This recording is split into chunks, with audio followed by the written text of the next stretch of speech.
Maka siapa yang mencuri dan siapa yang kecurian? Jadi itu tidak perlu. Jadi santai saja. Menghadapi itu sesuatu yang mudah saja. Ustaz, aku mau bertanya nih Ustaz. Silakan, Tapi Pak. dijabarkan ya Ustaz ya. Aku ingin mendapatkan penjabaran mungkin untuk teman-teman juga di bawah ya. Tentang ini Ustaz. An-Nisa 171. Nih aku baca ya Pak Ustaz ya. Oke. A'udzubillahi minasyaitonirrajim. Bismillahirrahmanirrahim. Ya ahlal kitab la taghlu fi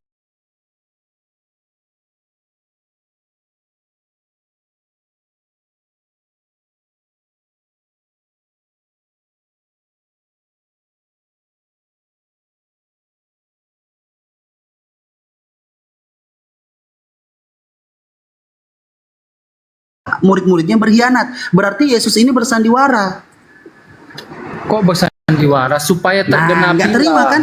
Itulah makanya Anda sekolah teologi hanya untuk membantah Bible Anda sendiri. Anda Siapa tidak yang mau membantah? dikatakan. Sekarang pertanyaannya, Lukas 2 nomor 11, telah lahir bagimu juru selamat Tuhan Kristus di kota Daud. Kan Dia mati masuk itu siapa lagi Tuhan? di Lukas. Bukan. Dengarkan. Astagfirullahaladzim. Assalamualaikum warahmatullahi wabarakatuh. Burunda. Waalaikumsalam warahmatullahi wabarakatuh. warahmatullahi wabarakatuh. Masya Allah. Mohon izin teman-teman, ada lulusan Siap. STT di sini. Ada Alberto Kurunda. Dega ada. Hai. Masya Allah. Nah. Ya jadi kalau mohon izin ya Dinda. Silakan Kurunda. Siapa namanya tadi? Pendeta siapa? Rashid. Masya Allah. Jadi gini. Kerinduan kami umat Islam itu ketika berdiskusi dengan saudara-saudara Kristen kan ya, karena agama Kristen ini kan diperintahkan untuk mengkristenkan seluruh bangsa. Matius 28 nomor 19, Markus 16, 15 dan seterusnya. Beritakanlah Injil kepada seluruh makhluk, jadikanlah seluruh bangsa menjadi muridku, kan itu ya. Nah, sebelum kemudian kami menjadi murid selayaknya Kristen ke gereja, nyembah Yesus, sebelum itu terjadi, boleh dong kami bertanya, apa hubungannya secara langsung ajaran Kristen dengan Yesus? Itu nyambungnya di mana? Yesus mengajarkan apa, Kristen melakukan apa? Nah, ini yang rindu ingin kami tahu. Nah, kebetulan di tengah-tengah kita ada saudara kita yang mungkin masih belajar STT, sekolah teologi, atau memang sudah lulus. Kita ingin tahu benang merahnya gitu loh. Yesus betul-betul yang mengajarkan kekristenan. Pokok pondasi Kristen, Yesus Tuhan, Yesus pencipta, Yesus. Nah, yang ingin kita tahu di sini adalah hubungan intim, hubungan ketat antara agama Kristen, nyembah Yesus, mengkitabkan Bible, merasulkan Lukas, Paulus, Markus dan seterusnya, kemudian mengatakan Taurat itu batal, ibadahnya minggu, makan babi, ya, tidak bersunat. Nah, poin-poin ini yang ingin kita sandarkan kepada sang sumber, yaitu Yesus. Adakah Yesus mengajarkan hal-hal kekristenan? Tolong diajarkan kepada kami, silakan. Congkat bang,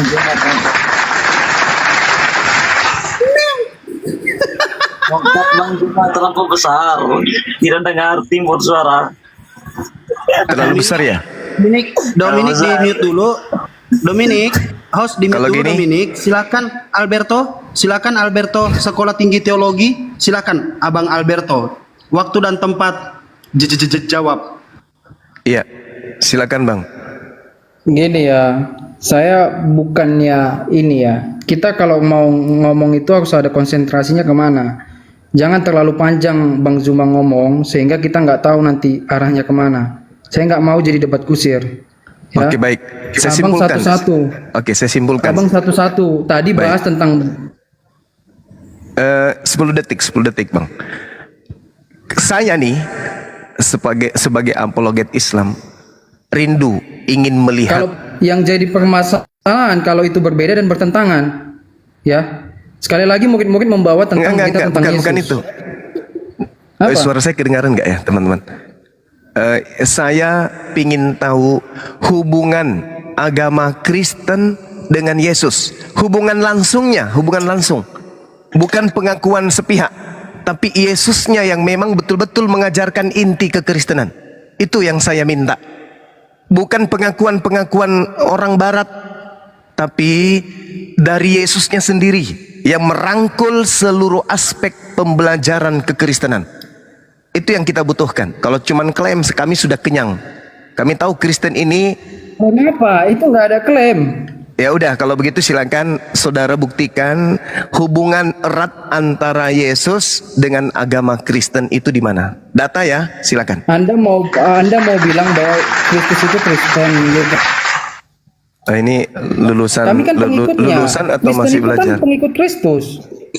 Enggak, itu pengakuan kan sudah Loh, aku bilang tadi. lulusan masih Pasti belajar. cuman klaim. Kalau Anda mau Yang debat saya sama saya bisa, kalau mau pakai. Yang saya minta itu data-data terkait Kristen ini bukan kelompok yang baru lahir kemarin sore. Sedangkan Yesus lahirnya di abad pertama. Untuk kita ketahui bahwa Kristen ini betul adalah ajaran Yesus, kasih bukti. Apa yang bisa kami lihat? Selayaknya Al-Quran, bukti dipegang oleh Rasulullah, diajarkan oleh Rasulullah, disebut oleh Rasulullah. Layaknya Islam disebutkan oleh Rasulullah, dianut oleh Rasulullah. Layaknya Allah disembah oleh Rasulullah dan seterusnya. Nah, kami rindu ingin tahu Kristen ini dari mana. Kok Yesus tidak pernah kemudian mengajarkan tentang kekristenan? Cuman klaim kami pengikut Yesus, kami pengikut Yesus. Ya, kalau cuman kayak gitu sih, apa yang bisa kita jadikan sebagai acuan? Nah, sekarang Anda sekolah teologi, tolong tunjukkan sebagai orang belajar, orang terpelajar, silakan tunjukkan kepada kami umat Islam bahwa memang agama Kristen yang dibawa oleh Belanda ini itu ada hubungannya dengan Yesus. Belanda. Silakan. Belanda, kenapa dia beli Belanda? Udah, nggak usah ke situ, Bang. Buktikan aja akarnya Loh, dulu, Anda akar. yang bawa ke situ. Akarnya dulu, Kristen ini dari mana dan apa hubungannya dengan Yesus? Silakan. Kami kan membawa berita tentang Yesus ya, Injil, kabar baik ya. Makanya Paulus juga mengatakan bahwa terkutuklah orang yang memberitakan Injil yang lain. Ya, artinya kabar keselamatan tentang Kristus. Ya, kami memberitakan tentang Kristus. Terus Anda mau mengatakan bahwa Kristus itu Kristen? Itu kan logika yang cacat. Gimana sih? Kristus itu ya sumbernya. Iya, saya tidak tanya itu. Yang saya tanya hubungan. Saya tanya itu saya bisa jelaskan. Hubungan antara Yesus dengan Kristen itu di mana?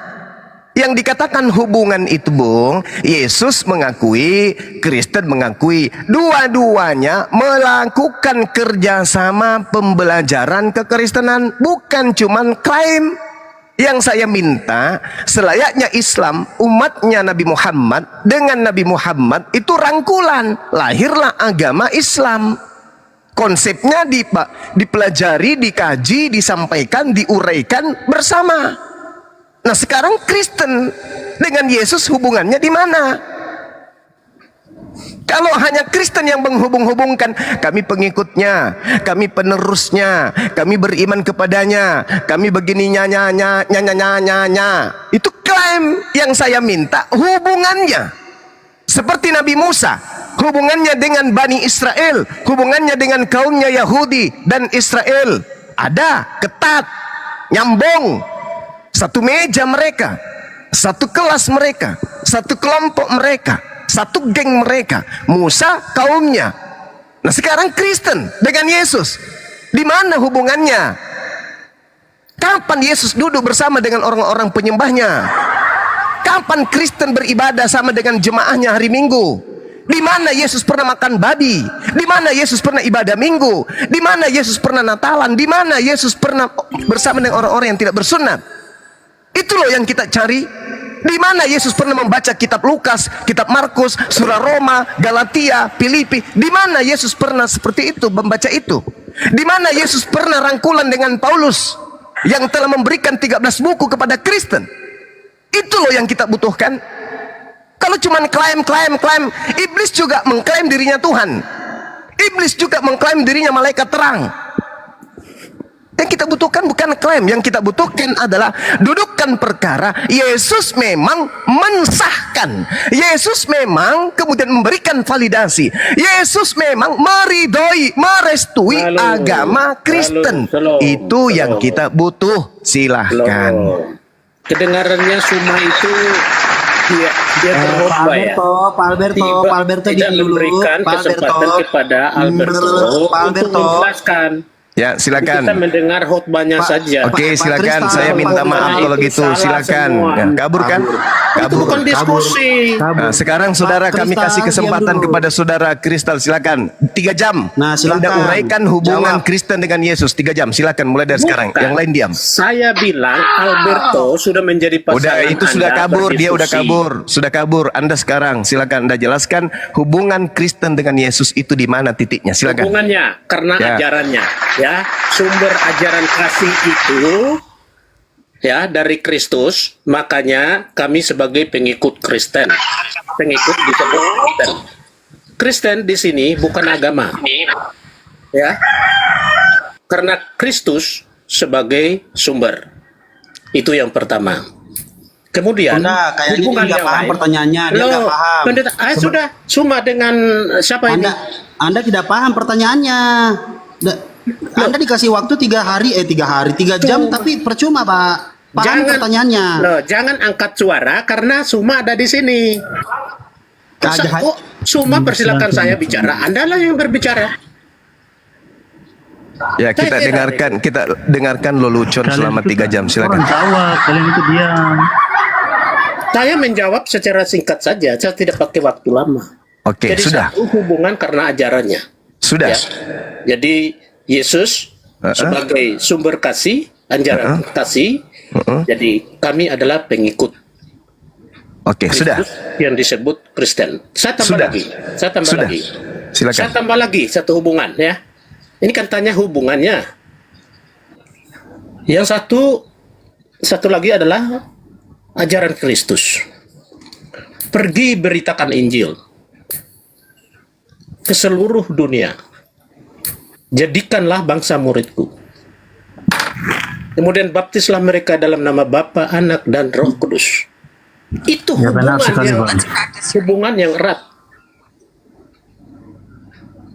Saya kira dua itu cukup. Oke, baik. Yang pertama, Anda mengatakan Kristen bukan agama.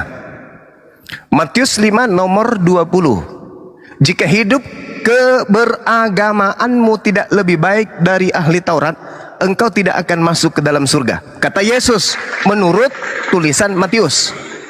Oke. Sekarang kalau Kristen bukan agama, berarti Kristen tidak bisa masuk surga. Karena syarat masuk surga menurut Yesus agama. Dan agama itu harus lebih baik dari ahli Taurat. Sudah? Paham? Sudah? Ya, silakan. Nah, kalau singkat-singkat begini bagus itu kan. Begini Suma. Di samping Anda mengerti teksnya, juga mengerti konteksnya. Yesus berbicara kepada orang-orang Yahudi yang selalu mengandalkan agama dan ajaran Yahudi. Makanya di situ disebut agama. Jadi bukan pada agama Kristen. Bung, Yesus berkata, jika agamamu tidak lebih baik dari ahli Taurat. Syarat untuk lebih baik dari ahli Taurat itu agama kan?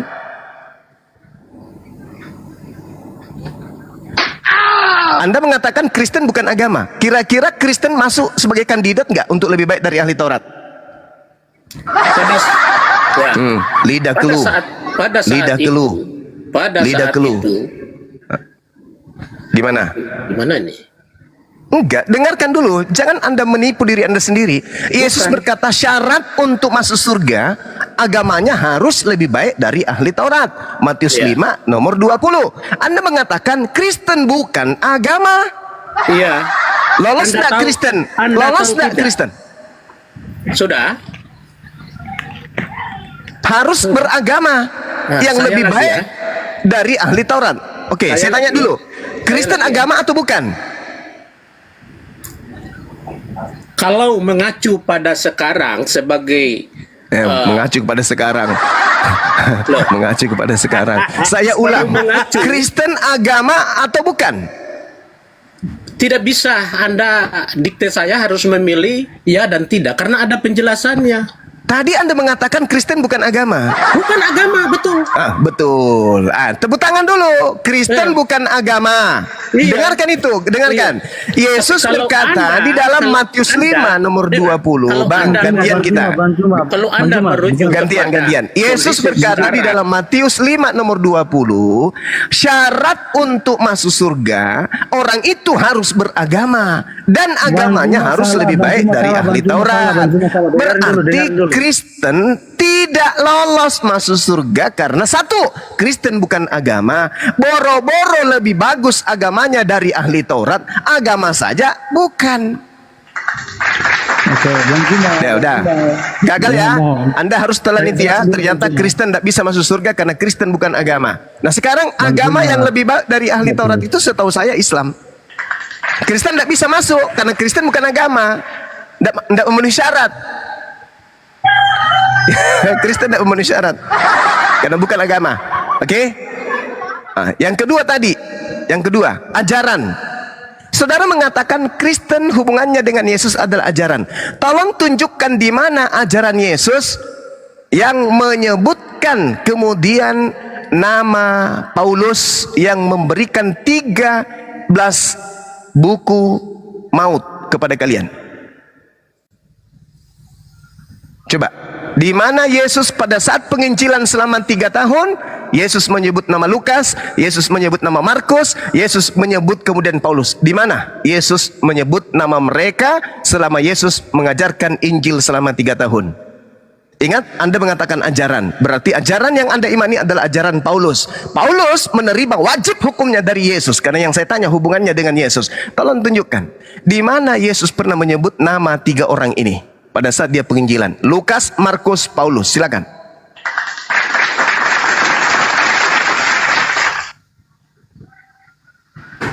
Bang, kabur aja bang, saran gua mah.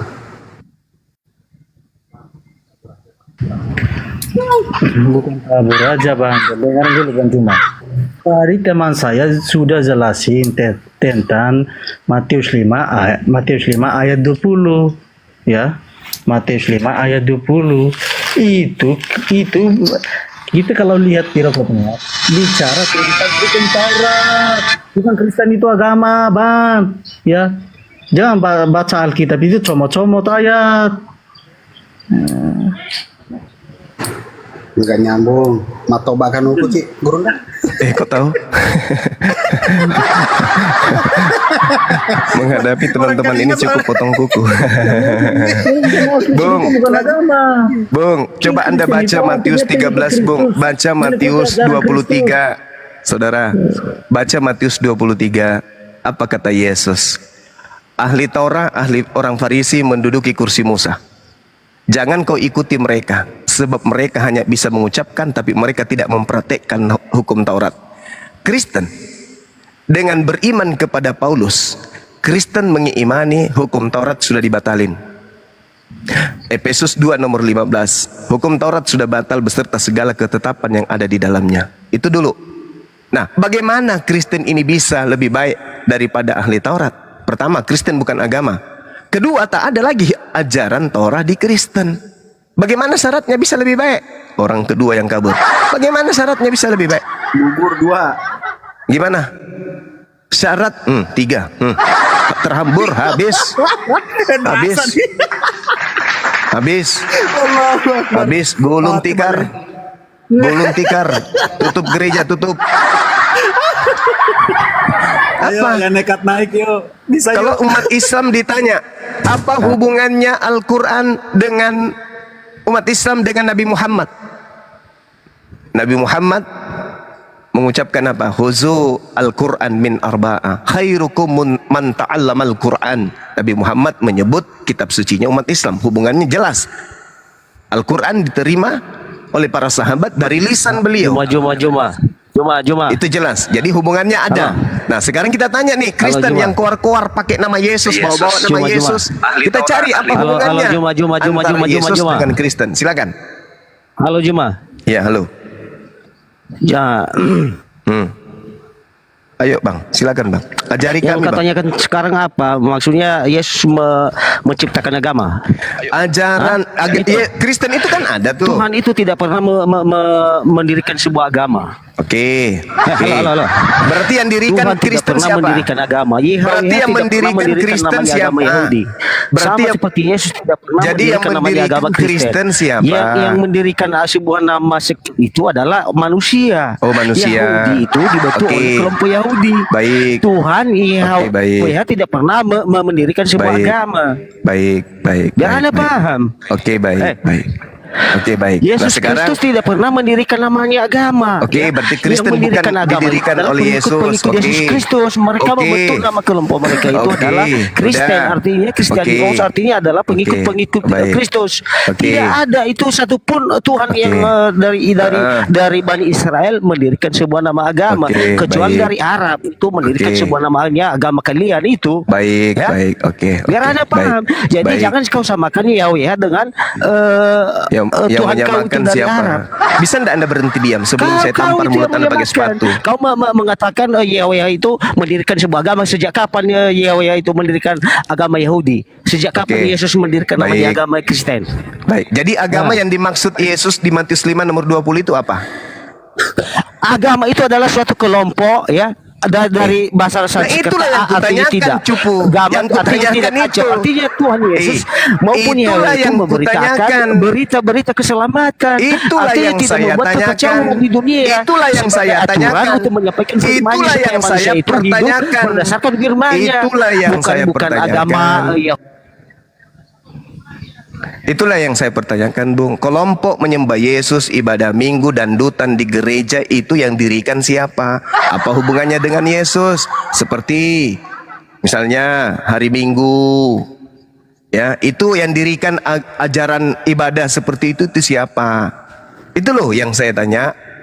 Nyembah Yesus, membikin simbol salib, menggantung kemudian orang di atas salib itu siapa yang ngajarin?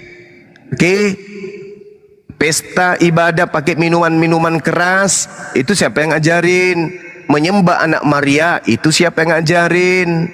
Mengkitabkan kitab Lukas, Markus, Matius, Yohanes, Roma, Filipi, Galatia, Efesus, itu siapa yang ajarin? Bukankah Yesus guru? Berarti kalau ajaran benar harus bersumber dari sang guru. Ada nggak ajaran Yesus tentang kekristenan yang poin-poin yang tadi? Ada nggak? Itu loh yang saya tanyakan. Masa saya harus uraikan seperti itu sih? Hah?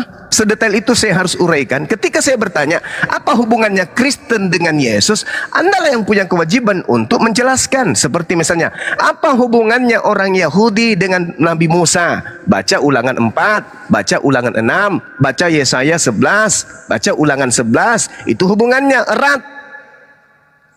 Ulangan 33 nomor 4. Hukum Taurat itu adalah hak milik kepunyaan Bani Yakub. Bani Yakub, Bani Israel. Bani Israel ya Yehuda. Yehuda ya Yahudi. Berarti hukum yang datang kepada Nabi Musa disebut Taurat itu adalah milik kepunyaan Bani Israel, Yahudi. Nah sekarang hukum yang ada dalam Kristen, hukum salib, hukum Lukas, hukum Markus, hukum Paulus, bla bla bla bla bla bla bla, itu milik kepunyaan siapa? Dan siapa yang mengajarkan? Apa hubungannya dengan Yesus? Masa sampai segitu saya harus jelasin? Sama kami sholat, sallu kama ra'aitumuni usalli. Sholatlah kalian sebagaimana engkau melihat aku sholat. Kami sholat karena kami melihat Nabi Muhammad sholat. Nah kalian hari Minggu melihat siapa kalian sampai kalian seperti itu? Apa hubungannya dengan Yesus? Itu loh yang perlu kami butuhkan untuk kamu jelaskan. Kristen mengaku ajaran kasih, bla bla bla bla bla, masuk ke Indonesia, ngambil istilah-istilah Al-Quran, tapi ternyata Kristen sendiri tidak berasal dari Yesus. Begitu loh saudara, silakan. Selamat pagi Bang Zuma tercinta dan semuanya. Pagi saudaraku Bang Denny. Baik. Selamatkan pagi.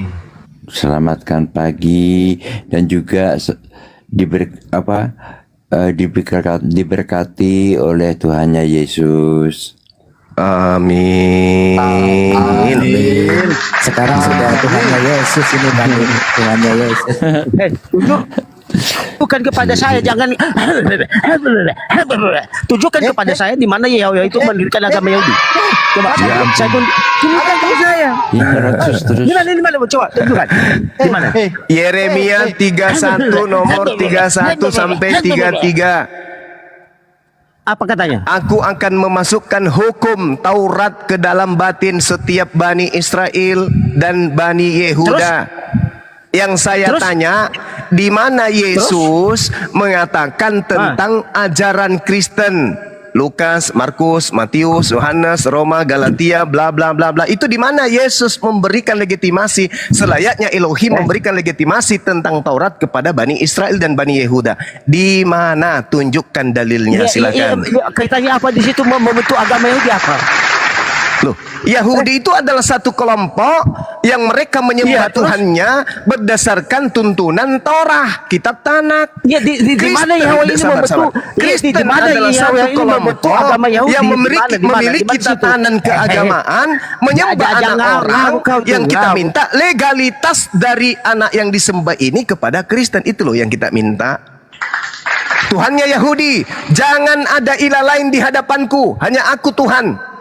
Sembahlah aku, jangan ada yang lain, sebab aku adalah Allah yang pencemburu. Itu Yahudi dan Tuhannya satu klop. Nah, Kristen menyembah Yesus, Yesusnya tidak satu klop dengan Kristen. Itu masalahnya. Di mana Yahweh itu ngomong saya membentuk agama Yahudi, di mana? La haula wala quwata illa billah. Di mana dia mengatakan Yahweh saya membentuk agama Yahudi, di mana? Yahudi itu adalah kelompok yang menuhankan di mana Yahweh itu membentuk namanya saya membentuk agama Yahudi, di mana? Tunjukkan kepada saya. Yahudi itu adalah nama. Di mana? Tunjukkan kepada saya bahwasanya Yahudi itu dibentuk oleh Yahweh. Coba tunjukkan. Yahudi itu adalah kelompok dari keturunan Yakub yang tadinya disebut Yehuda. Udah tahu saya itu, Kitabnya tunjukkan apa? kepada saya Kitabnya bahwasanya apa? Yahweh langsung mengatakan saya membentuk agama Yahudi. Mereka disebut sebagai Bani Yehuda, Bani Israel. Mereka mengikat komunitas diri menjadi Yudaism. Mendirikan agama Yahudi di mana? Coba tunjukkan pada saya. Agama itu jalan, agama itu aturan. Kau bilang tadi itu Kristen, di mana Yesus Kristen itu dibentuk oleh Yesus? Saya balik ke Kristen. Di mana Yesus mengajarkan jalan? Di mana jalannya ini kemudian disebut Kristen? Di mana Yesus mengajarkan itu? Di mana? Di mana? Macet. Tunjukkan datanya kepada saya bahwasanya Yahweh itu mendirikan agama Yahudi di mana? Oke, saya jelaskan lagi. Ulangan 33 nomor 4. Hukum Torah hanya berlaku untuk Bani Israel, Bani Yehuda. Hukum Taurat mengikat Bani Israel. Mereka kemudian berkelompok, disebutlah Yudaism. Yudaism ini adalah kelompok Bani Yakub yang mengikat diri dengan akidah tauhid, menyembah hanya kepada Elohim, sebagaimana Elohim mengajarkan kepada mereka satu Tuhan, Shema Israel Adonai Eloheinu Adonai Ahad, satu Tuhan. Kitabnya kitab Tanak, ajarannya menyembah Elohim, prosesi ibadahnya jelas dari Tuhannya yang mereka sebut Elohim. Mereka tefillah, mereka saum, mereka membayar perpuluhan, semua kaidah-kaidah ajaran mereka itu yang mereka sebut Yudaism itu berpola kepada firman Tuhan yang datang kepada mereka. Iya, terus sedangkan Kristen ini sedangkan Kristen ini adalah komunitas yang mengaku diri mereka itu sebagai pengikut Yesus. Yang saya tanya, hubungan antara Yesus selayaknya Elohim, hubungannya dengan Yudaism itu mana? Coba tunjukkan hubungan Yesus dengan komunitas Kristen itu di mana? Letaknya di mana? Silakan. Yahweh itu tidak pernah mengatakan kepada Yahudi kan, saya mendirikan agama kan? Agama itu aturan. Baca yuk Ulangan 4, Ulangan Kan 6. sama seperti itu. Sama seperti itu Kristen juga agama sama aturan. Oke, Ya baik. tidak pernah dia mengatakan Oke. ya tidak pernah mengatakan saya mendirikan agama Yahudi. baik, Sama baik. seperti itu Yesus Oke, baik, tidak pernah baik. mengatakan saya mendirikan agama Kristen. Oke, baik. Oke. Tenangkan diri Anda, tenangkan diri Anda. Tenangkan diri Jangan Anda. asal ngocor aja Oke, itu ngomongnya. tenangkan diri Anda, tenangkan diri Anda. Tenangkan Keluaran diri Anda. 31, Ya, kita itulah. masuk ke data. Kita Makanya masuk ke data. Kita pakai masuk ke pola data. pikir yang bagus, jangan ini. Oke, ada lagi yang Anda ingin katakan? Jangan diturunkan ya, teman-teman. Oke, masuk ke data kita ya. Keluaran 31 nomor 11, 12, 13, 14. Orang-orang yang menjadi pengikut atau penyembah Elohim diperintahkan untuk ibadah Sabat. Sabat Sabtu. Nah, sekarang orang-orang yang mengikat diri menyebut diri mereka adalah pengikut Yesus ibadah Minggu. Selayaknya Elohim perintahkan kepada Bani Israel ibadah Sabtu, tolong tunjukkan di mana Yesus perintahkan ibadah Minggu. Sudah. Dah. Sudah saya jawab. Mau saya jawab? Enggak. Ya. Saya jawab ya. Begini.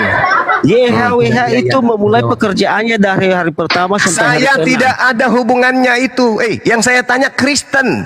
Iya, kan yang di saya situ tanya. nanti masuk, di situ nanti masuk, Perintahnya bro. Yesus untuk ibadah Minggu itu mana? Di situ nanti masuk, di situ karena Yesus adalah Yahudi. Elohim menciptakan selama 6 hari, lamanya hari ke-7 istirahat. Jangan kau bawa tipu-tipuan kayak gitu. Yang saya tanya ibadah Minggu. Yesus mengajar Ibadah Yahudi, Minggu tentukan. apakah Tunggu dulu. berasal dari Iya, perintah bentar Yesus? kan, saya jelaskan, dia mau jelaskan ini. Ibadah Saya mau Sabat jelaskan ini. perintah, Yesus ibadah mengajar Sabat Yahudi, perintah bangsa Elohim. Israel. Minggu apakah perintah daripada? Bagaimana kita mau menjawab kamu? Dicabein mulut lu deh. Kan harus jawab ini. Hari Sabat perintah Elohim, hari Minggu perintah Ini siapa? kan saya mau jelaskan. Saya mau jelaskan sama Hari kau. Sabat perintah Elohim, hari Minggu perintah siapa? Saya mau jelaskan. Saya tidak butuh dijelaskan. Saya cuma tanya, hari Minggu itu perintah siapa? Maka saya menjelaskan. Anda tidak mau. Saya tidak butuh penjelasan. Saya butuh jawaban. Saya butuh jawaban. Ini saya mau jawab. Mau saya jawab. Silakan. Sudah. Yesus mengajar di bangsa Israel kepada suku Yahudi. Ya, tahu kan? Ya tahu. Bukan Kristen, betul. Terus?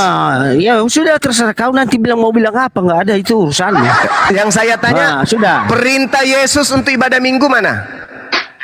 Saya mau jelaskan. Jangan dijelaskan. Belum saja udah kau potong. Bagaimana saya mau menjelaskan? Saya butuh jawaban, Bung. Silakan. Iya, karena saya mau jawab ini. Silakan. Tenang kau. Sudah. Yesus mengajar di Yahudi, ya. Dari pertama itu ya menciptakan pekerjaannya, mulai pekerjaannya itu dari hari pertama sampai hari ke-6, ya. Sesudah itu ya berhenti dari pekerjaannya itu. Kenapa Lalu dia bawa memberkati hari ke-7 itu. Yang saya tanya perintah Yesus ibadah Minggu, cuplis. Kau jangan nipu-nipu, ini bukan gereja. Ini bukan gereja. Bukan gereja. Saya mau jelaskan, Anda memotong. Perintahkan ibadah Sabtu. Oke? Yang saya tanya, Yesus yang kau tuhankan perintahnya ibadah Minggu mana? Silakan. Kita mau jelaskan. Saya tidak butuh penjelasan. Saya butuh jawaban. Mau menang sendiri. Saya butuh jawaban. Guru namanya guru, tapi perintah ibadah Minggu dari Yesus itu mana? Guru dah. Mau menang sendiri guru dah. Kita mau jelaskan, motong terus. Saya tidak butuh penjelasan. Saya butuh jawaban perintah Yesus ibadah Minggu mana? Guru di mana kau? Sampai kapan ilmu kau? 1. Guru. 2. 3. Guru. Aku sama saya itu, guru kau. 5. Ya. Nah, Kan saya mau saya jelaskan, Anda tidak ini ngoceh terus kau. perintah Elohim ibadah hari Sabtu, Keluaran Iya, saya mau 31 jelaskan sama kau. Saya mau nomor jelaskan sama 14. kau ini guru dah. Perintah Paling Yesus terkenal. ibadah minggu Hebat, mana? Saya mau jelaskan sama kau. Perintah Makanya dia Allah tulis ibadah dikit, hari Guru Jumat. dah. Ya ayyuhalladzina Iya, amanu Guru idza dah. Saya nudiya mau jelaskan lis-salati sama min kau, yaumil Guru dah. jumu'ah. Seluruh Indonesia. Perintah Yesus ibadah Saya minggu mau mana? jelaskan sama kau, Guru dah. Paling terkenal, paling hebat. Tidak ada satu pendeta yang melawan kau. Sudah hebat kau. Teman-teman sekalian, sudah ada melebihi jawaban Tuhan kau. Tapi ngocehmu terus saja, terus Sudah ada saja. jawaban nggak orang ini? Tidak mau mendengar jawaban. Sudah ada. Belum. Perintah ibadah hari Minggu sudah ada, teman-teman. Kan saya menjelaskan, saya mau menjelaskan sama kau. Mau nggak tim kau? Jangan dijawab nggak kau? Saya tidak butuh penjelasan, apalagi Iya, orang nggak, tidak diam, berakal kau. Saya seperti jawab. Anda. Ya mau diam nggak kau? Saya jawab sama kau ini. Ya, Silakan. Silakan. sudah. Sudah. Tenang kau ya. Yesus mengajar kepada Yahudi. Dia tentu dia mengakui, tentu dia mengikuti aturan Yahudi. Sudah. Nah, terus ibadah Minggu siapa yang perintahkan? Yahudi itu ya bentar, sekarang saya mau jawab ini kan belum selesai. YHWH itu memulai pekerjaannya dari hari pertama sampai ke Apa hari hubungannya? ke-6. Saya Sesudah tidak dia butuh itu. Saya tidak butuh penafsiran. Saya butuh perintahnya ibadah Minggu mana? Kau sosok guru ndak kau ini, bukan Perintah hari Sabtu ada. Keluaran 31 nomor 14. Perintah hari Jumat, perintahnya ada dalam Al-Quran surah Al-Jumu'ah. Sekarang perintah hari Minggu mana perintahnya? Silakan. Kau nggak berani melawan saya karena saya memberikan data yang sesuai. Ya, silakan datanya perintah hari Minggu, silakan. Kau terus memotong. Kan saya menjelaskan. Ada terima perintah ibadah Minggu. Kan Silakan. saya menjelaskan ini. Saya tidak butuh penjelasan. Terus memotong. Saya tidak butuh penjelasan. Sebutkan perintahnya dulu. Sebutkan perintahnya dulu. Sampai di mana baru Anda jelasin. Dibilang guru dah dari mana kau? Jelaskan itu nanti setelah Anda menunjukkan kemudian data perintah hari Minggunya. Watak kalian itu sinandar. Kau juga. Perintah hari Minggunya mana? Semua itu. Udah salayan itu semua kalian. Perintah hari Minggunya mana? Sesuai ilmu kalian. Ya. Perintah hari Minggunya mana? Kan sudah saya menjelaskan sama kau. Saya tidak butuh penjelasan. Saya butuh perintahnya mana? Kalau sudah kalau nggak terima ya udah. Mana perintah hari Minggunya mana? Bukan iman hari Minggu itu kan. Lihatlah ini ya. Iman kami, makanya kami yang berhak menjawab. Teman-teman yang Kecuali selalu mengatakan diri mereka anak-anak Tuhan, hari coba ibadah lihat. Kalian ya, itu Ya. kalian yang berhak menjawab. Pengacara yang Bukan melaporkan kami. kemudian orang-orang api, coba lihat ini wakilmu nih. Ini coba lihat. Sosok guru nggak kau. Coba lihat. Kau nggak berani melawan saya cuma. Kamu asal menerima laporan tanpa kau cross-check dulu ini pendebat-pendebat Kristen kayak begini ini sudah jadi lawak-lawakan ini. Sudah jadi lontong sayur di hadapan Bang Zuma nih. Coba. Kau nggak berani melawan saya. Kau nggak berani melawan saya. Coba. Ditanya Kau loh. lepas dari saya. Mana perintahnya ibadah Minggu dari Yesus? Udah saya kan mau saya menjelaskan sama kau. Tidak ada jawaban, Tidak ada jawaban. Kakak kau rupanya siapa kau?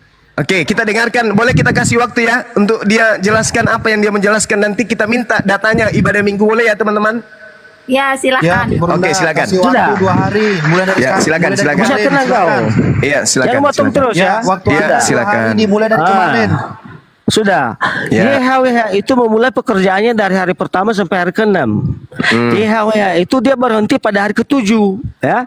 Pada hari ke-7 itu dia memberkati segala pekerjaannya itu, baik hewan maupun manusia maupun segala macam. Dia berhenti di situ. Disitulah namanya disebut hari kudus, ya. Ya, terus. Tapi Kristen itu perhitungan hari itu ya beda-beda. Orang Yahudi menganggap hari ke-7 itu hari Sabat, hari Sabtu. Tetapi orang Kristen menghitung hari itu yang jatuh pada hari ke-7 itu adalah hari Minggu. Nah di situ letaknya, ya tergantunglah namanya kepercayaan masing-masing. Nggak usah kita istilahnya bilang ini yang benar, itu yang benar. Ya. Yang saya tanya apa tadi? Sudah selesai atau belum? Aduh, kan udah ini saya jawab. Hari Sabat itu hari kudusnya Tuhan, hari pemberhentian Tuhan untuk menguduskan, memberkati hari pekerjaannya itu dari hari pertama sampai hari ke-6. Ya, hari ke-7 itu dianggap oleh orang Yahudi itu jatuh pada hari Sabat. Orang Kristen menganggap hari kudus itu hari Sabat itu jatuh pada hari ke-7 yaitu hari Minggu. Nah, di situ perbedaannya. Oke, sudah. Ya, namanya kepercayaan itu kan beda-beda. Nggak mungkin kita paksakan orang Yahudi begini harus hari Sabat itu. Tepuk tangan dulu teman-teman. Nggak mungkin kita paksakan hari Kristen itu mengatakan hari Sabat itu hari Minggu. Tergantung percayaan masing-masing. Yang penting yang mereka imani itu hari ke-7 itu adalah hari pemberhentian Tuhan. Itu memberkati dari segala pekerjaan. Oke, sudah paham, kita udah paham. Sekarang tolong Anda jelaskan hari pertama bagi umatnya Nabi Musa itu hari apa? Kan hari-hari mereka kan disebut Sani, Silisi, Refeksi, Khamsi, Sisi, Sabat, Rison, dan seterusnya. Saya minta sama saudara, hari pertama dalam hitungan umatnya Nabi Musa yang menerima kitab Taurat itu disebut hari apa hari pertama? Silakan. Silakan.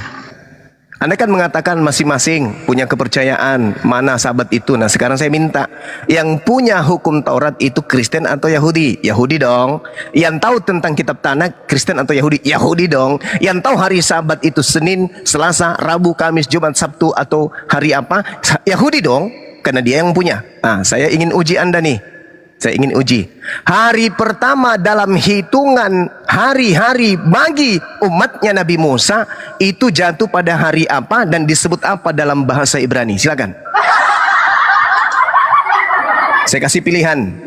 Ada Sisi, ada Kamsi, ada Revisi, ada Sisi, ada Shani, ada Rishon, ada Sabat. Silakan pilih yang mana hari pertama di dalam hitungan orang Yahudi. Anda sebut-sebut tadi Gurunda kan? Nah, Anda ketemu Gurunda ini. Saya sudah berusaha merendah-rendahkan ilmu saya serendah-rendahnya untuk mencapai levelmu, tapi kau nyinggung-nyinggung saya angkat kau naik pada level yang agak tinggi sedikit. Tunjukkan hari pertama dalam hitungan bahasa. Tenang, sudah. Oke, silakan.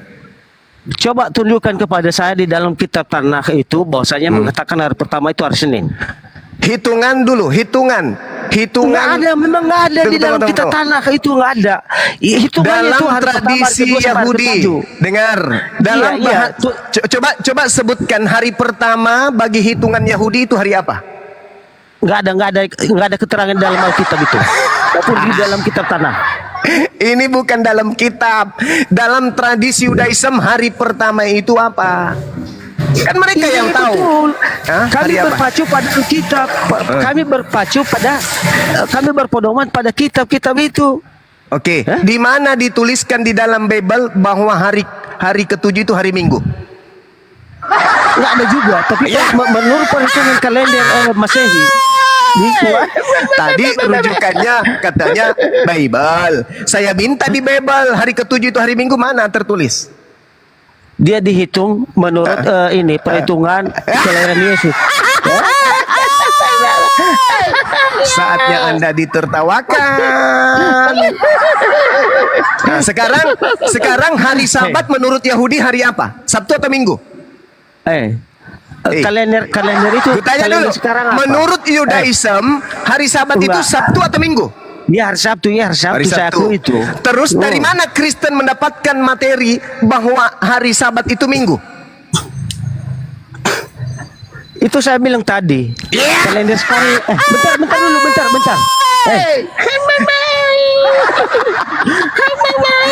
Allahu Akbar, Masya Allah. Ketika orang Yahudi berbicara Yom Rishon atau berbicara mengenai Yom Shabbat, mereka menghitung hari pertama Rishon, hari kedua Shani, hari ketiga Silsi, hari keempat Revisi, hari kelima Khamsi, hari keenam itu Sisi, hari ketujuh itu Sabat. Di mana terkutip itu? Kita mana terkutip itu? Sekarang di mana tertulis di Bible bahwa hari ke-7 hari Minggu? Ada hari ke-7 itu ya dimulai dari perhitungan kelahiran Yesus.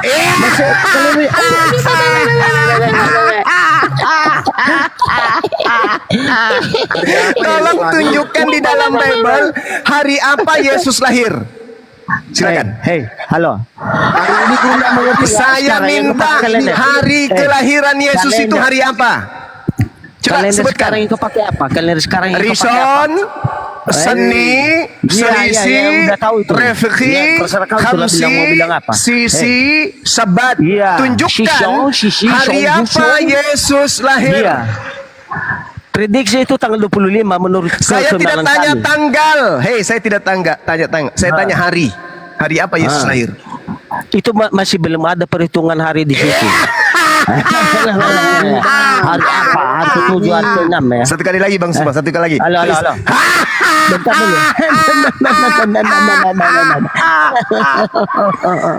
Lalu dasarmu mengatakan Sabat itu minggu apa, Cak Ayu? Kalender sekarang yang kau pakai apa? Iya, kalender sekarang. Itu kalender perhitungan kelahiran Allahu Yesus yang kau Akbar. pakai itu. Akulah Yesus yang kau aniaya. Makhluk inilah yang menyesatkan kamu. Makhluk yang mengaku Yesus inilah yang membimbing kamu seperti sekarang. Anda secara tidak langsung mengaku kelahiran Yesus, ya. Anda secara tidak langsung memakai kalender sekarang itu kalender Masehi. Secara tidak langsung Anda mengaku kelahiran Yesus Kristus. Makhluk inilah karena yang dibuat yang itu oleh orang membuat kau Nasrani. uring-uringan seperti sekarang ini. Makhluk yang mengaku Yesus inilah yang membimbing kamu aneh seperti ini. Ayo. Saya ulang lagi ya, saya ulang lagi teman-teman. Sebelum diturunkan kita ulang lagi, kita kerjain dia ya teman-teman. Yesus Kristus ke Ukhti dunia. Rosifa nanti kalau dia nggak bisa Kalender jawab langsung aja Masehi yang kau diturunin. pakai itu sekarang. Memalukan gereja ini, Itulah mulai memalukan perhitungan hari kudus pengacara-pengacara kami. yang melaporkan anak-anak api. Ya, kita tanya ke dia ya. Keluaran Anda secara tidak 31. sengaja mengaku kelahiran Yesus. Kamu itu pakai Ayat kalender. nomor 14. Di situ ada perintah Sabat dan Sabat bagi Yahudi itu hari Sabtu sampai hari ini. Mulai dari zamannya Nabi Musa abad ke-14 sebelum Masehi sampai sekarang itu orang Yahudi ibadahnya hari Sabtu. Muncul Karisteng. Sebelum menjadi Karisteng, orang-orang Roma, orang-orang Yunani berpesta pada hari Minggu. Kenapa? Karena hari Minggu itu adalah Sunday. Secara tidak langsung Ada Anda yang tahu mengaku arti kelahiran Sunday? Yesus Kristus. Ada yang tahu arti Sunday? Sunday artinya hari matahari. Kenapa disebut hari matahari? Karena orang Roma, orang Yunani penyembah dewa matahari. Nah, artinya ketika kemudian orang Kristen menyembah pada hari Minggu, itu mereka sedang mengikuti tradisi Romawi dan Yunani kuno, berpesta pada hari Minggu untuk memperingati dewa matahari. Orang Yahudi sampai hari ini, mereka Sabat hari Sabtu. Tunjukkan datanya. Orang Kristen mereka menyembah Yesus hari Minggu. Muncul pertanyaan. Anda memakai kalender itu, Keluaran kalender 31 nomor 14. Anda memakai kalender Mereka sekarang. Kalau memang terbukti Anda- beribadah pada hari Sabtu karena kenapa? Mereka diperintahkan untuk mensucikan hari Sabtu. Kristen terciduk. Sebagai bukti bahwa Kristen ini bukan pengikut Yesus. Sebagai bukti bahwa Kristen ini tidak ada hubungannya dengan Yesus anak Maria. Sebagai bukti bahwa Kristen ini tak ada hubungannya dengan ajaran para nabi Bani Israel. Kita minta pertanggungjawaban. Dari mana Kristen mendapatkan perintah ibadah Minggu? Di mana tradisi itu muncul ibadahnya hari Minggu? Silakan. Kita kasih hitungan sampai hitungan 10 ya teman-teman. Kalau tidak ditendang aja kepalanya. 1 2 Sudah. Jangan dimin-min lah, host. 3 Iya, ini saya mau jawab ini, ya. Perhitungan hari itu tidak ada disebutkan hari pertama itu hari Senin, hari kedua itu hari Selasa, nggak ada. 5 Nggak ada di dalam Alkitab itu, nggak ada ya. Yang saya mau jelaskan sekarang, kalender yang kau pakai sekarang itu adalah kalender perhitungan kelahiran Yesus. Ya, kami memulai perhitungan hari pertama sampai hari ke-7 itu kami mulai itu dari hari kelahiran Yesus Kristus. Hari kelahiran Kristus itu ya jatuh perhitungannya pada hari ke-7 itu adalah hari Minggu. 10 dah Itu yang selesai. pakai kalender Kamu itu. ke gereja seperti biasa, telunjuk, cerot, habis itu jilat. Oke. Jadi teman-teman sekalian masih kepada pengajaran tadi Pendeta Rashid ketika bertanya apa hubungannya antara Kristen dengan Yesus, sampai detik ini ternyata nggak ada yang bisa membuktikan. Tidak ada orang Kristen yang bisa membuktikan bahwa agama Kristen ada hubungannya dengan Yesus. Kalau dikatakan agama Kristen mengklaim diri sebagai pengikut Yesus, iya betul, kita akui. Saudara kita Kristen itu mengakui mereka pengikut Yesus. Tapi ketika kita tanya, apa bukti bahwa kalian itu adalah penganut agama yang diajarkan oleh Yesus? Apa buktinya? Ternyata tak ada satupun di antara mereka. Belum ada di antara mereka yang mampu membuktikan. Berani bahasa Al-Quranmu nggak? Mana tahu saat ini dia berani. Berani bahasa Al-Quranmu? Ini kita sedang bahas Al-Quran. Ini sedang bahas Al-Quran. Enggak, Al-Quran mengatakan apa? Al-Quran mengatakan apa? Fawailul lil ladzina yaktubuna al-kitaba bi aydihim tsumma yaquluna hadza min indillah.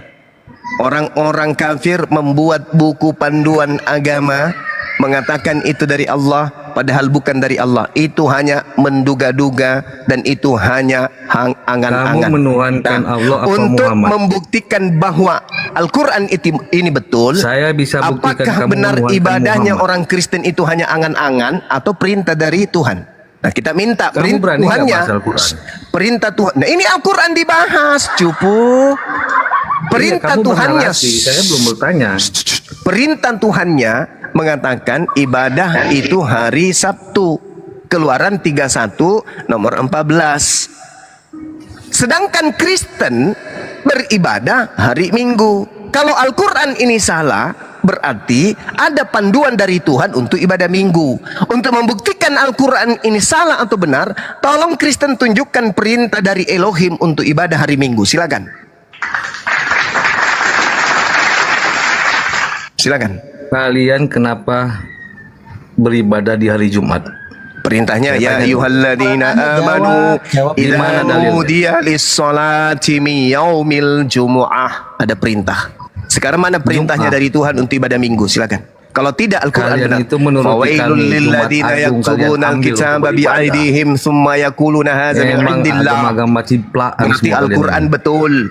Al-Quran mengatakan orang-orang kafir hanya beribadah mengikuti nenek moyang mereka. Kalau tidak ada perintah dari Elohim ibadah Minggu, berarti kalian ikuti nenek moyang.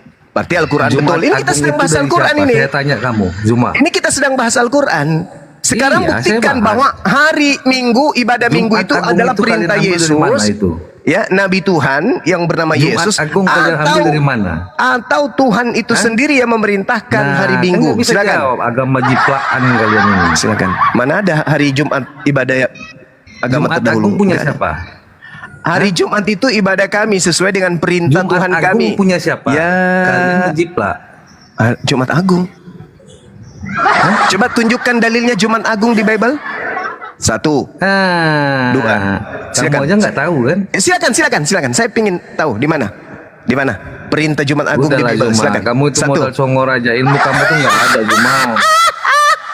Saya Modal minta songor perintah aja Jumat kamu tuh. Agung di Bible mana? Saya bisa buktikan kamu menuhankan Muhammad. Perintah Jumat Saya Agung naik di ini Bible mana? sana misinya. Misi saya naik ini kamu menuhankan Muhammad. Saya minta mana perintah atau dalil Jumat Agung di Bible? Silakan. 1, 2. Saya Kamu gali naik ke kubur. sini Kamu bisa gali kubur. membuktikan kalian menuhankan Kau sendiri yang Muhammad. terkubur. 2. Kubur gimana? Saya Perintah tanya kamu. Jumat Agung di Bible mana? 3. Jumat Agung itu punya siapa? Saya tanya kamu. Dalilnya di Bible mana? Nggak perlu dalil 4. dengan saya. Kamu kan anak kecil. Saya bawa anak kecil. 5. Anak Jumat kecil nih Agung datang itu sama punya aku nih. siapa? Saya Anak tanya. kecil. Anak kecil usia 1 tahun setengah. Bukan, kamu Paman congor Huntar, aja dari Paman tadi Huntar. naik, iya. Ya anakku, aku minta dalil Jumat Agung di Bible dong. Apa jawabanmu? Anak kecil nih, 1,5 tahun Jumat minta sama Agung kamu. itu Bisa punya kau siapa? jawab? Kalian jadikan beribadah Bisa kau di jawab hari anak Jumat. TK tadi pertanyaannya? Kalian memang kaum Paman penjiplak Huntar, kalian Paman ini. Huntar. Iya anakku, tolong kasih dalilnya Aduh, Jumat sudahlah, Agung di Zuma, Bible dong. Zuma. Akui aja lah agama kalian. Teman-teman agama anak TK ciplaan, lawan sudah. bukan anak TK, baru 1 tahun setengah. Gak bisa dia Aduh, jawab Zuma, pertanyaan anak Zuma. TK. Makanya jangan Mana bahas-bahas perintahnya itu. Jumat Agung Kau di baru saya Bible? kasih pertanyaan begini udah bingung kau kan? Jumat Agung Ini aja kau cuma nggak tahu. upaya ikut-ikutan. Kalian caplok, Ikut-ikutan. kalian caplok, Jumat kalian jadikan berkah. ibadah Maka hari di Indonesia Jumat. dibuat juga Jumat Agung. Ikut-ikutan. Juma. Kalau tidak Akuilah kalian ikut-ikutan, agama jiplak. tunjukkan Sudah. dalilnya. Mana dalilnya? Jumat Agung. Nggak perlu dalil sama kau, percuma dikasih dalil Mana kau dalil? pleseti juga. Mana dalil? Hah? Kasih Mana dalil dalil? juga bakal kau pleseti kan? Mana Itu dalil? dia Kau yang kan? baca, kau yang baca. Kamu yang baca. Kamu yang Nggak baca. usah saya baca. Kamu yang baca. Jadi Kamu kamu baca. ini nggak perlu saya kasih dalil-dalil. Karena kamu ini anak kecil yang mudah songong, yang nggak perlu saya kasih Ngomong tak dalil. ada dalil. Dimintai Hah? dalil tak ada dalil. Oh Yang malunya. jelas kalian Jumat Agung kalian jadikan malunya. ibadah hari kalian. Malunya. Memang umat-umat jiplakan dari Alkitab kalian malunya. ambil semuanya. Bantu saya Kalian dong. mau ngomong klaim-klaim Allah malunya. juga. Ketik di bawah Aduh, dong. Oh Juma. malunya. Oh Bukan malunya. masalah malu itu. Kalian di kami Minta dalil Jumat Agung. Kalian Dibilangnya jadikan hari Jumat ibadah itu kalian kita di yang hari Jumat. niru-niru. Kita minta dalilnya Kalian ternyata umat nggak ada. Islam. Jumat Agung hanya istilah untuk menyaingi hari Jumat berkah. Karena mereka ini Aduh, adalah agama kalian plagiat, kasih lagi. agama yang Sudahlah, suka kalian kamuflase. kalau mengakuinya Inilah agama ya, mereka Jumat yang Agung suka itu kalian niru-niru, jadikan yang ibadah suka kalian. nipu-nipu, yang suka mengelabui Kalian yang hanya menipu. untuk pemurtadan. Ketika kita angkat Mencontek suara, dan menjiplak penghujat, itulah kerjaan kalian di penista, Quran kalian. Sehingga kalian menuangkan hadis dan Muhammad. lebarkan. Padahal Kalian sudah tidak percaya tidak lagi sama sadar Allah, agamanya Al-Quran. itu semuanya palsu. Tuhannya palsu, Sudahlah, yang kalian palsu, harus mengakui lah, umat agamanya jiplak. palsu, apa hari Karena ibadahnya apa? palsu, Hadis aja kalian semuanya agung-agungkan daripada palsu. Al-Quran. Gimana? Sementara Al-Quran itu firman Allah. Kalian tidak Kita hitung ya, menghapusnya. kita hitung 10. Kalau nggak ada tendang lagi, suruh ke gereja. Tolong tunjukkan dalilnya. Hari Sabtu itu minggu, apa ibadah minggu dan Jumat Agung di dalam Bible. 1, 2,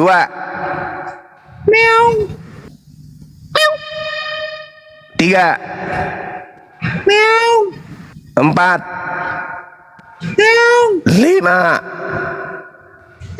6, 7, 8, 9, 10. Dah turun. Kau ke gereja seperti biasa. Jurus telunjuk maut.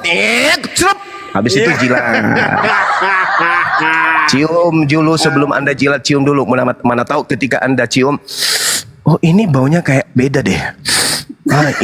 Ini baunya ini rada-rada. Nah, kapan Anda sudah bisa membedakan antara bau parfum yang harum dengan itu telunjukmu, berarti Anda sudah ada indikasi bisa sembuh. Kalau belum, berarti Anda masih parah. Jadi berapa yang gugur? Assalamualaikum warahmatullahi wabarakatuh. Alhamdulillah. Waalaikumsalam warahmatullahi wabarakatuh. Waalaikumsalam. Sudah berapa yang gugur? Waalaikumsalam. Ada 4 juga. Sudah 4. Sudah 4 yang gugur. Ini iman nih, Bang Juma, ini iman. Ya, silakan. Bang Zuma itu. Iman itu hanya ada di Islam. Karena iman itu adalah implementasi tertinggi dalam keagamaan. Iman sama dengan akal. Saya bacakan dalil dalam kitabmu ya. Dalam kitab Yakobus 2 nomor 26. Sebab seperti tubuh tanpa roh adalah mati, demikian jugalah iman tanpa perbuatan adalah mati. Kalau iman tanpa akal, apa namanya? Contoh, Tuhan mati, Anda imani. Nah, iman seperti ini tanpa akal apa namanya? Boleh nanya nggak Juma? Ini pertanyaan. Enggak, saya mau nanya kamu dulu. Ini, nama kamu iman, padahal iman itu berasal dari Islam. Tidak ada di Kristen itu iman. Di Indonesia baru ada kata iman. Dengar, Bung. Iman itu hanya ada di Islam. Diambil dari kata amana yu'minu, yang artinya percaya atau membenarkan. Tak ada di Kristen itu kata iman, tak ada. Itu cuma niru-niru. Iman itu hanya kata yang lagi-lagi diambil dari Al-Quran. Di Kristen itu tak ada iman. Karena iman itu adalah buah. Iman itu adalah saripati. Iman itu adalah sesuatu intisari dari akal. Nah, Kristen menjadi Kristen bukan proses akal, tapi percaya saja. Maka di Kristen tidak ada level iman. Yang ada hanya apa? Pisti, kepercayaan. dalam bahasa ini. Yang kalian agung-agungkan orang Islam? Si Juma kayak gini yang goblok? Jangan sampai Anda yang kelima. Hah? Jangan sampai Anda yang kelima. Apakah Jangan sampai Anda yang orang kelima. Islam yang mengagungkan si Juma kalian ini cerdas? Oke, saya jelaskan ya. Saya jelaskan. Di dalam Al-Quran, iman itu, sabar dulu. Ada kata iman. Coba dulu orang Islam. Ya. Belum Kemudian ditanya, udah menjelaskan. Coba. Iman ini sendiri berasal dari kata yu'minu, amanna. Artinya yakin mengagung-agungkan si atau Juma kayak gini, membenarkan. Amanah, atau amanah ini adalah bahasa-bahasa Quran yang dicatut, lagi-lagi diambil oleh gereja, oleh lembaga Kristen untuk menjalankan aksi tepu-tepu dengan mengambil kata iman. Nah, sekarang saya sudah jelaskan tentang iman. Sekarang Anda jelaskan tentang iman versi Kristen. Silakan. Belum ditanya udah menerangkan, kan goblok kau.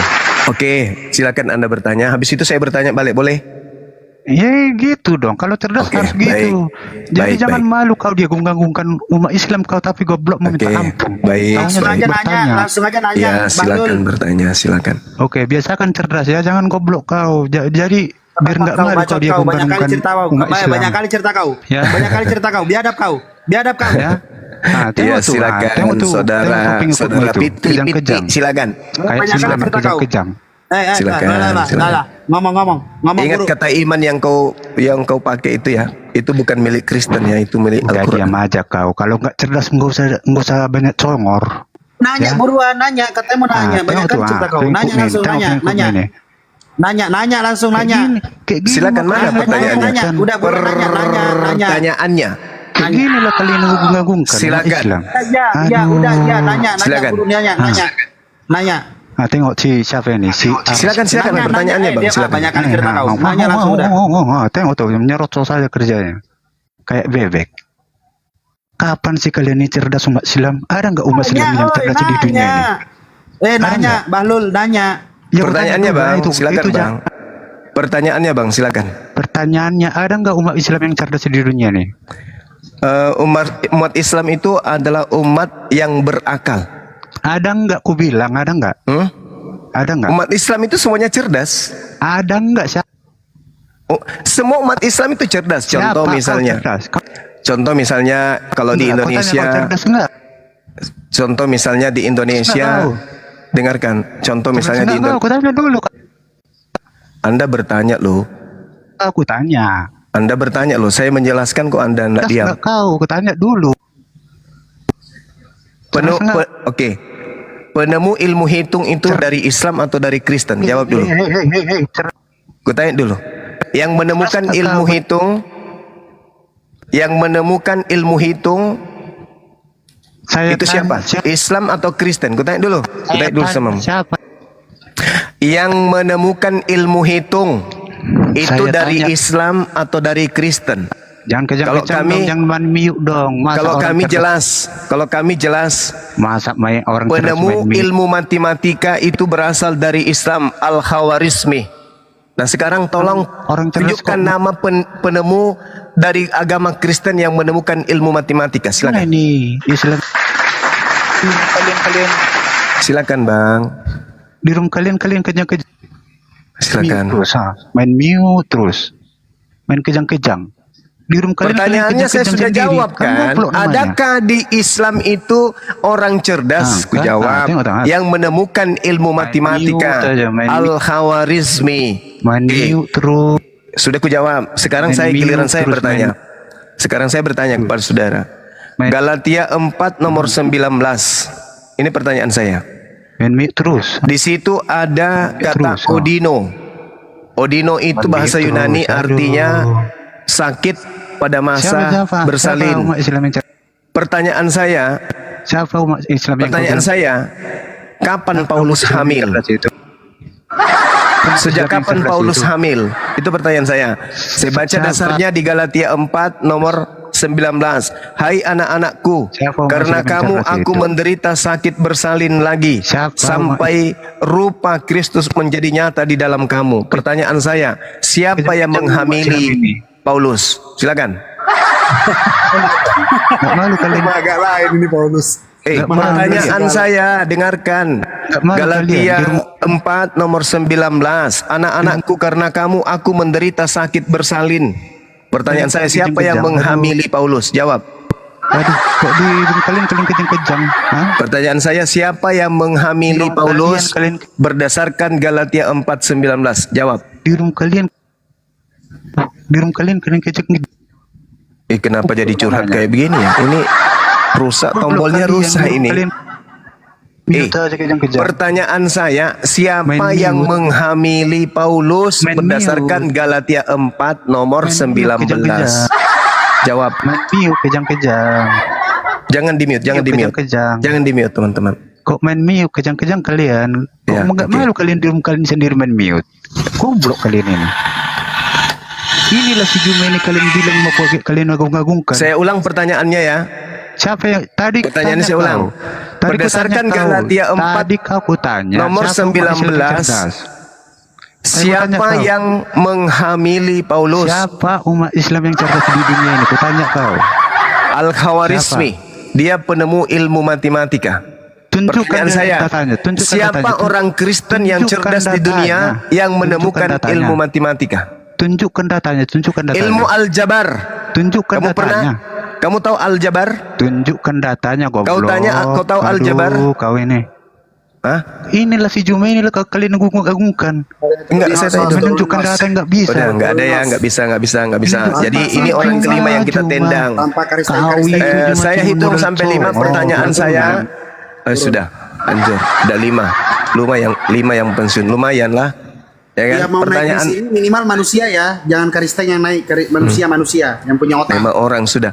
Pertanyaan, siapa yang menghamili Paulus berdasarkan pengakuannya di Galatia 4 nomor 19. Di situ ada kata Odino. Paulus mengaku sakit saat bersalin. Rasa sakitnya bersalin itu dia rasakan. Hai anak-anakku, karena kamu aku menderita sakit bersalin lagi sampai rupa Yesus menjadi nyata di dalam kamu. Pertanyaan klasik, silakan Anda jawab dengan klasik bahwa berdasarkan data itu, siapa yang menghamili Paulus? Ini pertanyaan sesuai dengan data ya. Kalau itu hanya sebuah penggambaran majas, metafora atau apapun itu ya silakan Anda jelaskan. Yang pasti saya bertanya, siapa yang telah menghamili Paulus sampai segitunya dia sakit bersalin? Ya. Silakan diambil alih dulu, saya nelpon dulu. Ada 01 Jenderal langsung. Iya, Pak Jokowi lagi nelpon. Silakan. Iya. Di Makassar, Ki. Iya, di Masakar, Kak. Iya, Makassar. Masakar. Lah, guru. Masakar, Makassar. Ya, silakan.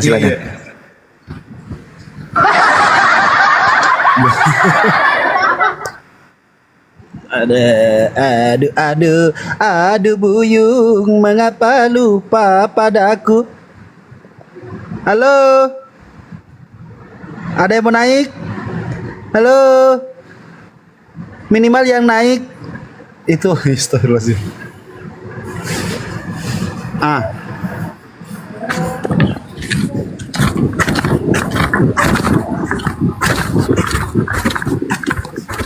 Halo, selamatkan sore yang baru naik. BBM. Hai. Halo. Pak Arif, kayaknya noise banget Pak Arif. Manulang, selamatkan sore. Host, ini Bang Arif di mute dulu deh. Arif ini. Ya, halo, selamat sore. Oh ya. Ya, selamatkan sore abangku. Iya, ini pendeta RMS ini apa nih? Iya, pendeta Rasid Bang, saya pinjam dari agama Yahudi. Agama Buddha. Keluarnya aja, Mas. Jadi saudara itu agama apa nih? Saya Islam Bang, saya Islam. Saya pinjam nama pendeta itu dari agama Buddha atau Hindu. Itu saja udah Anda bohong itu ya. Loh, kenapa saya bohong Bang? Iya, seharusnya Anda taruh di situ Pak Haji atau Pak Ustadz loh. Loh, saya pinjam dari agama Buddha Bang. Udah ada izinnya? Oh, saya pinjam. Kau pinjam tidak? Jadi itu kan biasa dipakai pendeta loh. Jadi kalau agama Buddha itu bukan pendeta. Gini, Bapak tahu tidak artinya pendeta apa, Bangku? Ya, tahu lah. Oh, tahu apa, Bang? Apa, Bang? Coba Orang baik. jelasin. Gabrol. Pendeta berasal dari bahasa Sanskerta, yaitu adalah pandito. Pandito adalah bahasa yang dipakai oleh orang-orang yang beragama Buddha dan artinya adalah pemimpin agama Buddha atau Hindu. Paham sampai sini, Abang? Oke. Pinter. Lanjut. Mau nanya atau mau gini. tanya? Enggak, pesan saya sama Bang Juma ini. Enggak, Bang Juma lagi istirahat. Bang Juma lagi sholat dulu. Oke, sampaikan nanti pesan ini Ya. sama dia. Jadi artinya begini. Enggak usah sama saya aja. Abang mau diskusi nggak, Bang? Diskusi. Ya udah diskusi aja, nggak usah nyampein pesan, nggak usah. Nanti aja, Bang, nyampein sendiri. Pesannya kepada semua saudara lah yang terlalu. Ya, kenapa? Apa pesannya? Pesannya begini, yang terlalu masuk mengolok-olok isi Alkitab loh, saudaraku ya. Di mana mengolok-ngoloknya, saudaraku? Ketika Ya, pertanyaan sekarang itu gini. saya Oke, saya bertanya dulu, saudara membahas Alkitab untuk apa? Saya untuk mempertanyakan 2000 tahun yang lalu ada manusia yang disebut Tuhan, yaitu namanya Yesus. Pertanyaan saya adalah, sejak kapan manusia Yesus ini sadar kalau dirinya adalah Tuhan? Oke, jawab. jadi begini, intinya Alkitab itu sebenarnya bukan untuk Jangan langsung diperdebatkan. intinya, Bang. Kalau menjawab pertanyaan tidak bisa ke langsung intinya, Bang. Pelan-pelan Ya, jawabnya, dengar Bang. dulu. Dengar dulu, Ya, makanya saya bilang intinya memang seperti itu. Jadi sampai kapanpun tidak akan ada ketemunya kalau saudara tidak percaya begitu loh. Jadi Apa yang mau dipercayakan? Siapa yang saya harus percayakan? Coba. Yesus Siapa itu yang saya harus pertanyakan? dipercaya sebagai Tuhan dan Bagaimana Juru caranya saya Selamat. percaya? Bagaimana caranya saya harus percaya? Percaya dan terima Yesus menjadikan Tuhan dan Juru Selamat pribadi saudara. Yesus adalah orang yang Tuhan. kerasukan Tuhan dan juru selamat yang tidak selamat. Bukan, Yesus Kristus adalah Tuhan dan Juru Selamat. Sejak kapan Yesus sadar kalau dirinya adalah Tuhan? Sejak kapan? Ya inilah masalahnya, saudara tidak percaya kan begitu. Loh, bagaimana caranya saya percaya kalau abang tidak menjelaskan kepada saya di mana Yesus ada 3 versi Yesus jadi Tuhan? Sebentar, Abang. Pertanyaan simpelnya begini, Bang. Di Lukas 2 nomor 11, telah lahir bagimu juru selamat Kristus Tuhan di kota Daud, betul? Iya. Betul. Yang mati di tiang salib itu siapa, Bang? Iya, dia Tuhan Yesus. Tuhan yang mati. Iya. Macet. Oh, Tuhan yang mati. Iya. Bukan Tuhannya ya. Oneness berarti, Abang. Bukan Tuhannya yang mati, saudaraku. Tuhan tidak pernah mati. Siapa yang mati? Oke, yang lahir itu Tuhan. Kan yang lahir itu Tuhan di kota Daud. Tapi Yesus Betul. itu yang memakai tubuh disalibkan manusia. siapa? Begini. Nah, yang disalibkan siapa? Begini dulu, Yesus lahir, yaitu Yang disalibkan Tuhan. siapa? Dengar dulu. Langsung jawab. Yang disalibkan itu Tuhan Yesus. Tuhan yang disalibkan. Iya. Nah, jadi Tuhan yang menderita di tiang salib begitu. Tuhan terkutuk. Iya. Tuhan diludahi, digampar, Iya. dicolok perutnya pakai tombak. Itu Tuhan. Betul ya, betul. Oneness, Abang. Kok Bukan oneness? Tritunggal ya. Kan itu tertulis di Alkitab. Makanya gimana saya ya? bilang tadi intinya saudara intinya? dengar dulu. Manusia atau saudara siapapun orangnya tak akan bisa ketemu kalau tidak percaya dulu baru memahaminya. Jadi kalau saudara dengar dulu. Kalau saudara memahami dulu tidak akan ketemu.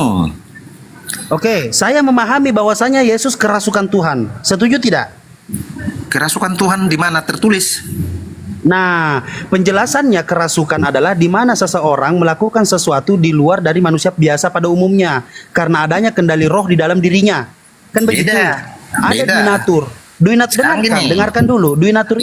Duinatur itu adalah kemanusiaan dan roh keilahian. Pada saat dijelaskan di mana Roma 14 nomor 9, sebab untuk itulah Kristus telah mati lalu bangkit kembali. Kan begitu. Pada saat dia mati, roh ilahi itu tidak ada dalam dirinya. Pada saat dia bangkit lagi, roh ilahi itu masuk dalam diri Yesus. Apakah itu kerasukan Tuhan? Itu bukan kerasukan, kawan. Apa namanya? Makanya kita kalau menafsirkan kan jadi mengejek, mengolok-olok jadinya kan. Bukan Bang. Kalau Yesus Makanya bangkit dari gini, kematian lalu kalau melakukan kerasukan ini artinya arahnya jadi memahaminya negatif, kan begitu. Loh, makanya Bang, ada kesurupan, orang Bang. seperti ya, Makanya seperti bukan yang abang bilang bukan itu. Bang, dengar saya dulu. bukan saya tidak bilang kesurupan, saya bilang kerasukan. Kalau Kesurupan kerasukan atau karena kerasukan adanya sama kendali aja. roh. Oh, tidak sama, Bang. Kesurupan Kalau kesurupan atau itu adalah kerasukan sesuatu sama yang aja, Bang. kayak mananya. Kerasukan atau kesurupan sama aja lo, artinya negatif lo, kan begitu. Iya, udah terus. Jadi makanya kalau itu nanti abang bawa, makanya saya bilang jadi akhirnya kan mengolok dan mengejek jadinya. Memang sudah tertulis seperti itu. Dan mengejek, Bang. Buktikan kepada saya bahwasanya oke, kalau memang Anda mengatakan saya mengolok atau mengejek, buktikan kepada saya bahwasanya Yesus itu tidak kerasukan. Memang tidak kerasukan, memang dia Tuhan kok kerasukan. Oke, definisi kerasukan menurut Anda apa, Bang? Gini. Sama halnya yang saudara jelaskan, kerasukan itu memang bisa seseorang itu melakukan di luar kewajaran manusia normal, kalian begitu kan? Jadi orang pun enggak pun di dalam Tuhan, ibaratnya dia kesetanan pun kan tetap juga dia bilang itu kerasukan. Itu kesurupan. Ya itu sama. kesurupan, Bang. Ya sama. Jadi makanya arahnya jadi negatif loh, kawan. Kan itu maksud saya. Ya udah buktikan kepada saya bahwasanya Yesus tidak kerasukan Tuhan. Memang tidak kerasukan. Apa mau dibilang? Semua Alkitab menjelaskan Yesus tidak kerasukan. Tapi orang-orang yang tidak percaya kepadanya menuduh dia kerasukan dan gila. Kan ada. Nah, dengarkan. Kerasukan adalah perubahan keadaan kesadaran yang tidak biasa yang konon disebabkan oleh pengendalian tubuh manusia oleh roh. Yang ada dalam diri Yesus apa? Roh keilahian. Nah, perubahan keadaan kesadaran yang tidak biasa yang dilakukan oleh Yesus ada di Markus 16 ayat 19. Setelah ia berbicara kepada muridnya, maka terangkatlah ia ke sorga dan duduk di sebelah kanan Allah Bapa. Itu kebiasaan yang tidak biasa yang dilakukan oleh Yesus. Loh, memang dia sendiri Tuhannya. Tuhan itu kayak mana mau kita bilang? Tapi karena kita tidak percaya, ya kita tuduhlah perkataan-perkataan yang tidak baik. Bahkan saya bilang orang Yahudi saja pun memang menuduh Tuhan Yesus itu orang gila dan kerasukan setan, Beelzebul namanya. Kenapa? Orang yang tidak percaya ya. Jadi sama halnya zaman ini. Orang yang tidak percaya menuduh kepada Tuhan Yesus itu memang seperti kata Anda ini. Ya tidak ada masalah bagi kita, kan begitu. Tapi makanya saya bilang gini, makanya saya pesankan tadi, tunggu dulu. Makanya saya pesankan tertulis di Lukas 6 ayat 25 ya. Celakalah kamu yang sekarang ini kenyang karena kamu akan lapar. Celakalah kamu yang sekarang ini tertawa karena kamu akan berduka cita dan menangis. Ini pesan kepada setiap orang yang tidak percaya kepada Tuhan Yesus. Itu loh saudaraku ya. Jadi tidak ada artinya perdebatan sebenarnya. Makanya saya bilang di media sosial ini, bahkan di TikTok, semua orang ada kemungkinan ya mengejek. Kalau mengejek itu banyak pendukungnya loh. Jadi apalagi di sini semakin banyak pendukung kan banyak dapat cuan. Apa sih Pak? Bapak rujukannya kemana? Bagaimana saya bisa mempercayai bahwasanya Bapak memahami tentang Tuhan, Yesus itu adalah Tuhan. Saya bertanya, bagaimana cara saya memahami manusia yang dituhankan ini memiliki 3 versi dalam bentuk ketuhanannya. Ada pada saat lahir dia sudah Tuhan, ada disalibkan dijadikan Tuhan, ada dia penyebabnya jadi Tuhan, dia harus mati dulu. Jadi untuk percaya kepada Yesus itu adalah Tuhan, kita harus kembali sebelum perjanjian lama. Bentar Pak, belum jamnya Pak, saya masih di kantor Pak, disuruh kembali. Saya masih di kantor. Bentar kembali Pak. Kita harus belajar kepada perjanjian lama tentang nubuatan Tuhan Yesus Kristus. Itu yang dipelajari. Yang mana nubuatan Tuhan Yesus Kristus? Apakah di perjanjian lama ada disebut namanya Tuhan Yesus Kristus? Belum memang, tapi namanya Immanuel akan lahir bagimu. Mulai dari kitab Mika, kitab Yesaya, kitab Yeremia, bahkan di Ulangan juga. Yang menciptakan manusia di muka bumi ini Tuhan bukan sih? Tuhan. Yang lahir di muka bumi ini, yang dilahirkan Bunda Maria, Tuhan bukan sih? Tuhan. Bingung kan? Anak kandung menciptakan ibu kandung untuk melahirkan Tuhan. Itulah Apa jadi persepsi. Tuhan menciptakan? Itulah Loh. hasil logika manusia kan begitu. Makanya tidak percaya kita Nah, sama dia. Iya, coba dirunut pertanyaannya. Coba dirunut pertanyaan. Tuhan Oke. menciptakan manusia, betul? Iya. Nah, manusia ini yaitu Bunda Maria melahirkan Tuhan, betul? Betul. Manusia ini anak kandung Bunda Maria, betul? Secara manusia betul. Betul. Jadi anak kandung menciptakan ibu kandung, melahirkan anak kandung, betul? Makanya jadi lari pengertiannya. Kalau memang itu logika Ya memang udah, tidak masuk akal kan? diganti. Ya udah diganti. Tuhan menciptakan manusia untuk melahirkan Tuhan, betul? Tuhan menciptakan manusia untuk melahirkan manusia. Iya, betul. Bukan. Tuhan menciptakan manusia untuk melahirkan Tuhan, betul? Jadi begitu Pak, logikanya yang masuk. Ya memang bisa aja, tapi nggak tepat, kurang tepat. Oke, saya ikan aja dulu. Saya ikuti aja dulu saudara ya. Oke. Yang menurut Bapak tidak tepat, Tuhan menciptakan manusia untuk melahirkan Tuhan. Nah, menurut Bapak tepatnya yang seperti apa, Bapak? Silakan. Sebenarnya ngopi dulu, ngopi. Sebenarnya mulai dari Adam dan Hawa jatuh ke dalam dosa. Rencana penyelamatan itu sudah ada. Kan begitu. Jadi makanya panjang sejarahnya. Kalau langsung kita berputar-putar di mengenai ketuhanan Tuhan Yesus tidak ketemu. Makanya harus dipelajari dulu pembuatannya. Pak, sebentar. Rencana penyelamatan siapa? Rencana penyelamatan Yesus atau penyelamatan umat manusia? Karena Yesus pun juga diselamatkan. Dia adalah seorang yang soleh. Yesus adalah seseorang yang berdoa kepada Allah Bapa dengan sungguh-sungguh meneteskan air mata. Sehingga karena dia orang yang bersungguh-sungguh, Allah Bapa mendengarkan doanya, lalu dia diselamatkan. Yang namanya, gini Pak, saya kasih analogi. Ketika saya digebukin, ketika saya digebukin, habis itu saya udah jatuh pingsan. Habis itu orang yang gebukin saya udah pergi. Lalu bapak saya datang nolongin saya. Apakah artinya saya diselamatkan? Iya, diselamatkan. Diselamatkan. Jadi jadi setelah saya digebukin, habis itu setelah saya digebukin, orang udah capek gebukin saya, baru bapak saya datang ngambil saya, itu diselamatkan menurut Bapak? Ya karena digebukin tadi ya memang diselamatkan. Makanya itu kan beda versi. Kan itu udah dua oknum. Jadi pribadi. diselamatkan apa gimana nih? Bapak dan anak, seperti saudara bilang kan, bapak saudara dan dengan saudara, berarti dua orang kan begitu kan? Yang namanya diselamatkan Pak, sebelum saya digebukin, bapak saya udah datang duluan. Iya. Melindungi saya, itu namanya diselamatkan. Iya. Nah, sedangkan di dalam Bible Bapak dikatakan, karena dengan doanya yang sungguh-sungguh, Allah Bapak mendengarkan doanya, makanya dia diselamatkan. Otomatis, kalau Yesus diselamatkan, berarti nggak sempat disalibkan. Begitu ceritanya. Loh, di mana tertulis tidak sempat diselamatkan, lalu tidak disalib? Ya udah, kalau saya kan ketika Bapak berbicara tentang iman, saya ikuti bahwasanya Bapak maunya Yesus itu disalibkan, kan begitu? Iya. Yesus dan Allah sama tidak? Sama. Barang siapa yang melihat aku, dia telah melihat Bapa. Barang siapa yang menyalibkan aku, dia telah menyalibkan Bapa. Begitu artinya? Iya. Iya, berarti manusia sudah pernah menyalibkan Tuhan, begitu? Ya memang tujuannya ke sana, tapi gini, makanya mengartikannya kan bukan karena Tuhan itu pertama-tama harus kita pahami dulu, Tuhan itu datang mengambil rupa menjadi sama dengan manusia, itu loh. Kalau mau memahami Tuhan, Pak, sesuai dengan Filipi 2 loh. Dengar dulu, sesuai dengan Filipi 2 ya sendiri.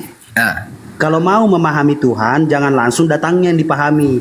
Esensi Tuhan itu dulu Pak yang kita pahami. Yang namanya Tuhan, yang namanya Tuhan itu mempunyai yang namanya kemahaan, maha adil, maha suci, maha sempurna, maha goib, maha perkasa. Nah, tidak mungkin Tuhan menggugurkan kemahaannya yang lain hanya untuk menunjukkan kemahakuasaannya.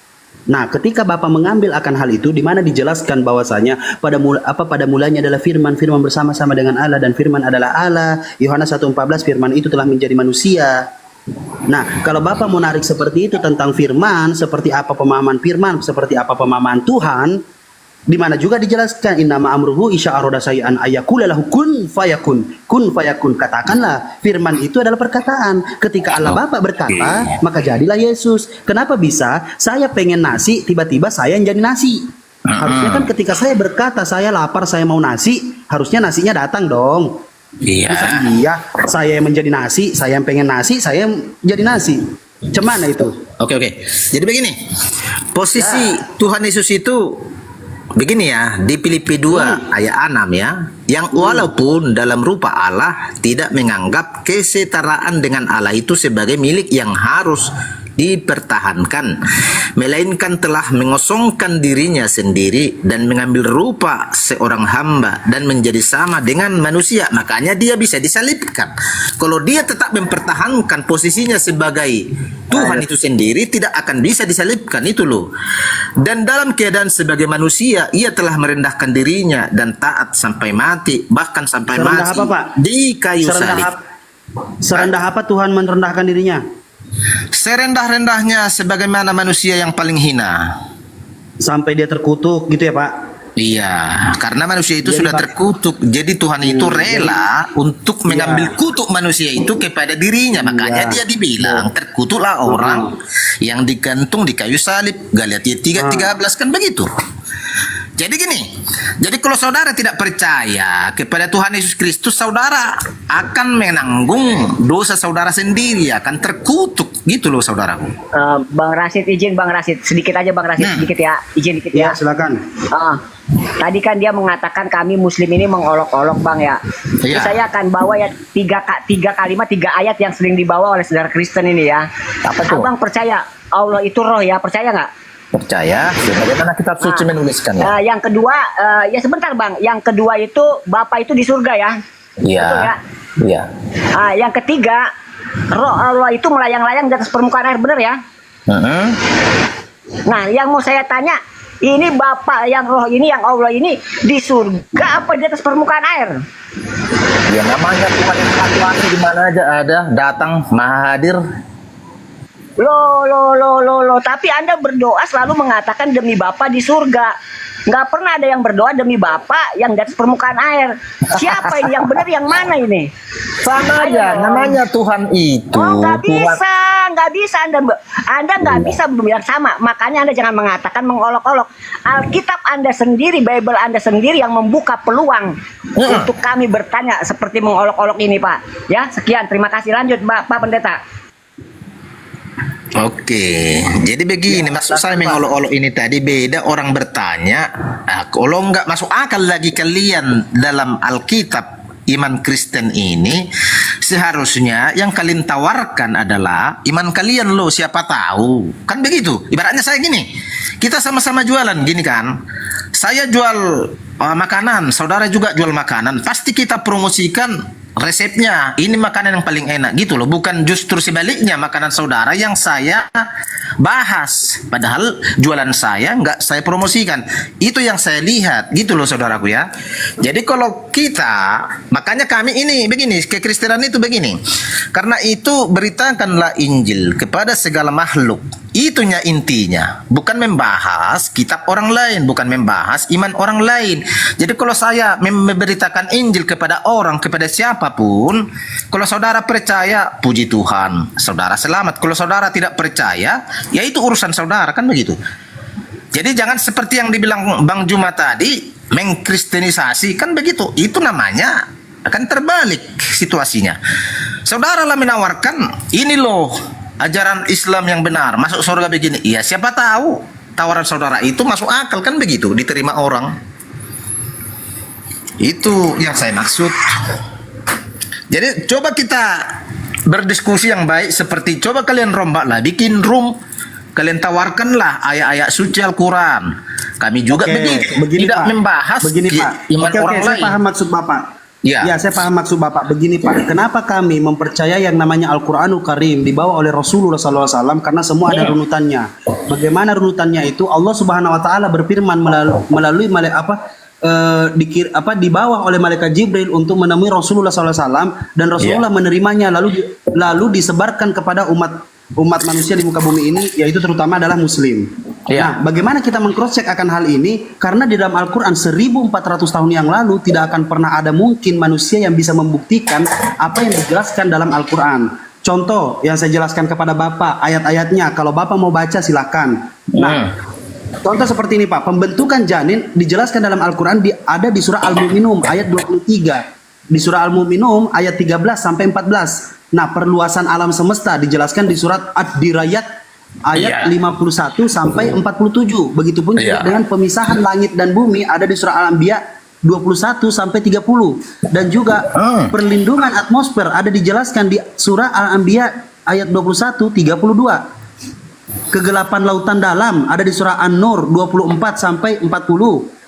Terus siklus air ada di surah Al-Mu'minun ayat 23 sampai 18. Terus apalagi penciptaan penciptaan berpasangan umat manusia kan? Umat manusia diciptakan berpasang-pasangan.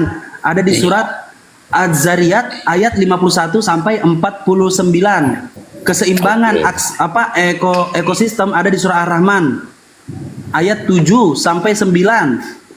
Begitu juga dengan penjelasan tentang lautan berpisah tapi tidak air bercampur air bertemu tapi tidak bercampur ada di surah Ar-Rahman juga dijelaskan. Terus besi dari luar bumi ada juga dijelaskan di surah Al-Hadid. Nah, itu kan semua penjelasan-penjelasan di dalam Al-Quranul Karim yang bisa kita pahami sehingga bahwasanya bukan manusia yang membuat Al-Quran ini, tetapi Sang Pencipta alam semesta yang mengetahui umatnya seperti apa. Contoh, manusia di muka bumi ini sudah dijelaskan bahwasanya tidak akan pernah luput dari kesalahan, yaitu dosa. Oke, nah begitulah Allah Subhanahu Wa Taala yang mengetahui umatnya. Begitu juga dengan disiapkannya media-media pengampunan di muka bumi ini. Bukan dengan mengorbankan satu manusia. Nah, kalau Bapak mau mengabarkan, kalau Bapak mau mengabarkan tentang kebenaran di dalam kitab Bapak atau Bible Bapak, tulisan-tulisan itu, nah silahkan Bapak jelaskan bagaimana kami bisa memahami tentang manusia Tuhan menjadi manusia. Kan begitu? Kan yang menariknya itu Pak. Fakta ilmiah yang ada di dalam Al-Quranul Karim bisa kita temukan di zaman sekarang. Begitulah perbedaan iman orang yang ketemu dengan Rasulullah, yang percaya dengan perkataan-perkataan Rasulullah tapi tidak ada bukti sains pada zaman itu. Nah, begitupun kami yang tidak bertemu dengan Rasulullah SAW tapi kita membuktikan dengan adanya sains di muka bumi ini. Begitulah kami beriman kepada Allah Subhanahu Wa Taala. Bisa menunjukkan dan bisa membuktikan secara langsung gitu loh. Di zaman dulu tidak ada akan hal itu, tidak ada yang bisa menjelaskan. Itulah perbedaannya. Nah, di situ juga lah dijelaskan tentang Allah Subhanahu Wa Taala Sang Maha Adil. Begitu saudara. Nah, silahkan Anda jelaskan kepada saya seperti apa. Makanya begini, kalau itu memang semua baik adanya kan, karena itu seturut dengan ilmu pengetahuan, bahkan di sekolah-sekolah dipelajari. Jadi semua ilmu dari sekolah itu memang dapatnya dari kitab suci kan, begitu kira-kira ya. Baik itu pelajaran biologi dan fisika, tidak luput itu dari kitab suci mereka pelajari, dan Tuhan menuntun mereka untuk memperdalam ilmu pengetahuan di dunia untuk kehidupan sehari-hari. Jadi kekristenan ini sebenarnya tidak berbicara di situ lagi. Makanya dari saudara yang muslim lah khususnya kan, bahkan semua umat manusia di dunia ini masih bingung membahas fokusnya di dunia ini. Sementara kalau kekristenan di zaman sekarang ini sudah mengarah menyambut kedatangan Tuhan Yesus yang kedua kali tentang penghakiman dunia ini. Jadi tidak lagi membahas siapa Yesus itu, bukan itu lagi yang dibahas di dalam kekristenan sekarang ini. Tetapi mempersiapkan diri, Yesus akan datang, akan membunyikan trompet dan sangkakala untuk menjemput orang-orang yang percaya kepadanya. Gitu loh. Jadi makanya saya bilang gini, yang kami beritakan itu adalah Yesus adalah Tuhan dan Selamat. Tunggu dulu saudara ya. Satu lagi, kisah 4 ayat 12 ini, kisah para rasul 4 ayat 12, dan keselamatan tidak ada di dalam siapapun juga selain di dalam Dia, maksudnya Dia Yesus Kristus, sebab di bawah kolong langit ini tidak ada nama lain yang diberikan kepada manusia yang olehnya kita dapat diselamatkan. Artinya hanya di dalam Yesus ada keselamatan. Agama, tokoh agama tidak bisa membawa orang kepada surga yang kekal. Bahkan perbuatan baik kita pun tidak bisa menyelamatkan kita. Gitu loh. Itulah yang inti pemberitaan kekristenan sebenarnya. Jadi kalau masalah perdebatan tadi, Yesus ini ya tidak selesai. Bahkan orang Yahudi pun tidak percaya. Sebenarnya. Oke, lanjut. Bukan begitu sebenarnya. Nah, dalam perdiskusian itu ini namanya Bapak pasrah. Karena apa? Bapak tidak mampu menunjukkan yang namanya kebenaran di dalam Alkitab. Karena apa? Karena Bapak langsung merujuk kepada kedatangan Yesus, Pak. Ingat, Pak. Sebelum Yesus datang, dia sudah pernah datang kedua kalinya. Bertemu dengan siapa? Bapak harus melihat dan meyakini bahwasanya Yesus pernah ketemu dengan Paulus. Otomatis Yesus sudah datang kedua kalinya. Bapak berharap Yesus berarti Yesus tidak pernah ketemu dengan Paulus. Belum, hanya dalam penglihatan dengan cahaya. Penglihatan. Bagaimana caranya Paulus melihat dengan penglihatan? Pada saat Paulus melihat Yesus itu, Paulus ada posisinya di mana? Di muka bumi, betul? Pada saat Paulus sedang menuju kota ya, di perjalanan lah. Dia berarti di muka bumi ini kan? Berarti di muka bumi ini kan? Iya, langsung. Pada saat Paulus melihat Yesus dengan cahaya di muka bumi ini, apakah tidak bisa menjadi pertanyaan itu, Pak? Sebenarnya Paulus ini melihat Tuhan, cahaya, atau melihat matahari? Itu memang pertanyaan, betul. Sama dengan saudara, tidak mungkin langsung, tidak serta-merta dipercayai. Memang pasti ada pergolakan antara hati, pikiran, dan batin kita kan mengenai ketuhanan ini. Hanya kalau kita mengerti dulu baru percaya, beda. Tapi kalau percaya dulu baru dipelajari, beda lagi ceritanya. Itu dua hal yang berbeda. Nah, jadi harus seperti apa? Memahami Bible itu harus seperti apa? Memahami Bible itu dengan rendah hati dan percaya. Bagaimana saya contoh?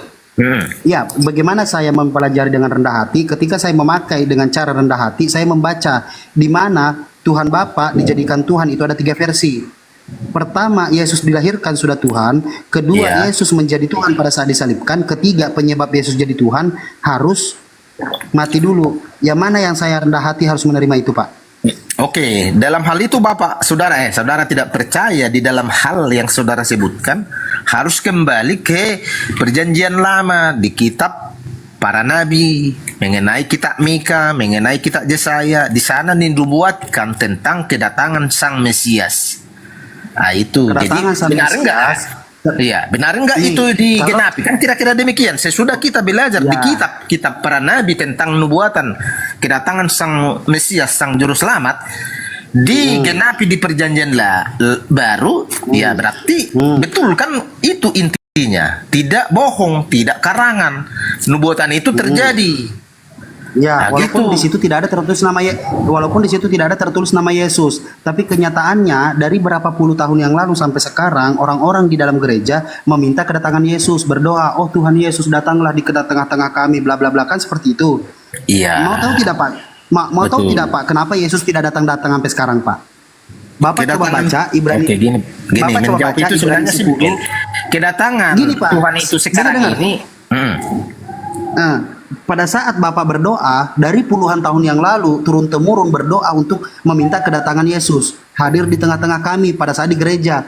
Alasannya kenapa Yesus tidak datang-datang, Bapak baca di Ibrani 10 nomor 12. Tetapi ia setelah mempersembahkan hanya satu korban saja karena dosa, ia duduk untuk selama-lamanya di sebelah kanan Allah. Iya. Yesus nggak turun-turun lagi, Pak. Udah ya. Makanya tentang doa Tuhan Yesus datanglah di tengah-tengah kami seperti itu, memang bukan datang langsung dia kelihatan gitu, bukan seperti itu artinya, tetapi hadiratnya kita rasakan di dalam ibadah minggu itulah. Jadi itulah satu, makanya orang Kristen berdoa, datanglah di tengah-tengah kami, datanglah di tengah-tengah keluarga kami, datanglah di dalam hidup saya. Hadiratnya loh saudaraku yang dimaksud. Jadi yang kedua tentang kedatangan yang ditunggu-tunggu orang percaya sampai hari ini, Yesus itu memang datang sebagai raja, nanti diiringi oleh malaikat-malaikat dengan trompet. Ada tertulis kan begitu? Iya. Terus apa Pak? Kayak ini kalau di sini, tetapi ia setelah mempersembahkan hanya satu korban karena dosa, ia duduk untuk selama-lamanya di sebelah kanan Allah Bapa. Enggak turun-turun lagi Pak. Jadi Bapak nungguin apa? Itu. Makanya beda versi untuk menjelaskan itu. Kita di Tesalonika dulu. Oh, versinya beda. Versi untuk menjelaskan. Itu maksud saya. Versinya untuk menjelaskan. Bapak ini jadi Bapak jangan ini kita istilahnya sama ratakan Tritunggal. pukul rata apanya posisinya. Woi di sini jadi tabrakan pengertiannya nanti kan. Jadi pada saat kapan itu dibicarakan, pada saat apa itu disampaikan, kira-kira dijelaskan di kitab Ibrani itu maksudnya. Jadi beda pemahaman untuk itu. Oke. Kalau kira-kira versinya versi apa ini ketika Yesus duduk selama-lamanya di sebelah kanan Allah Bapa? Versi apa itu, Pak?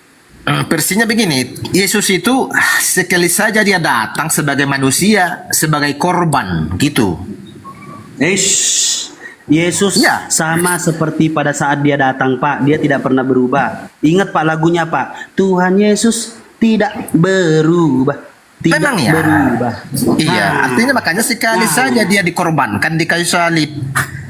Jadi di pengertiannya di hadapan Bapa selama-lamanya itu gambaran selama-lamanya digambarkan Yesus itu sebagai anak domba di hadapan Bapa sebagai korban.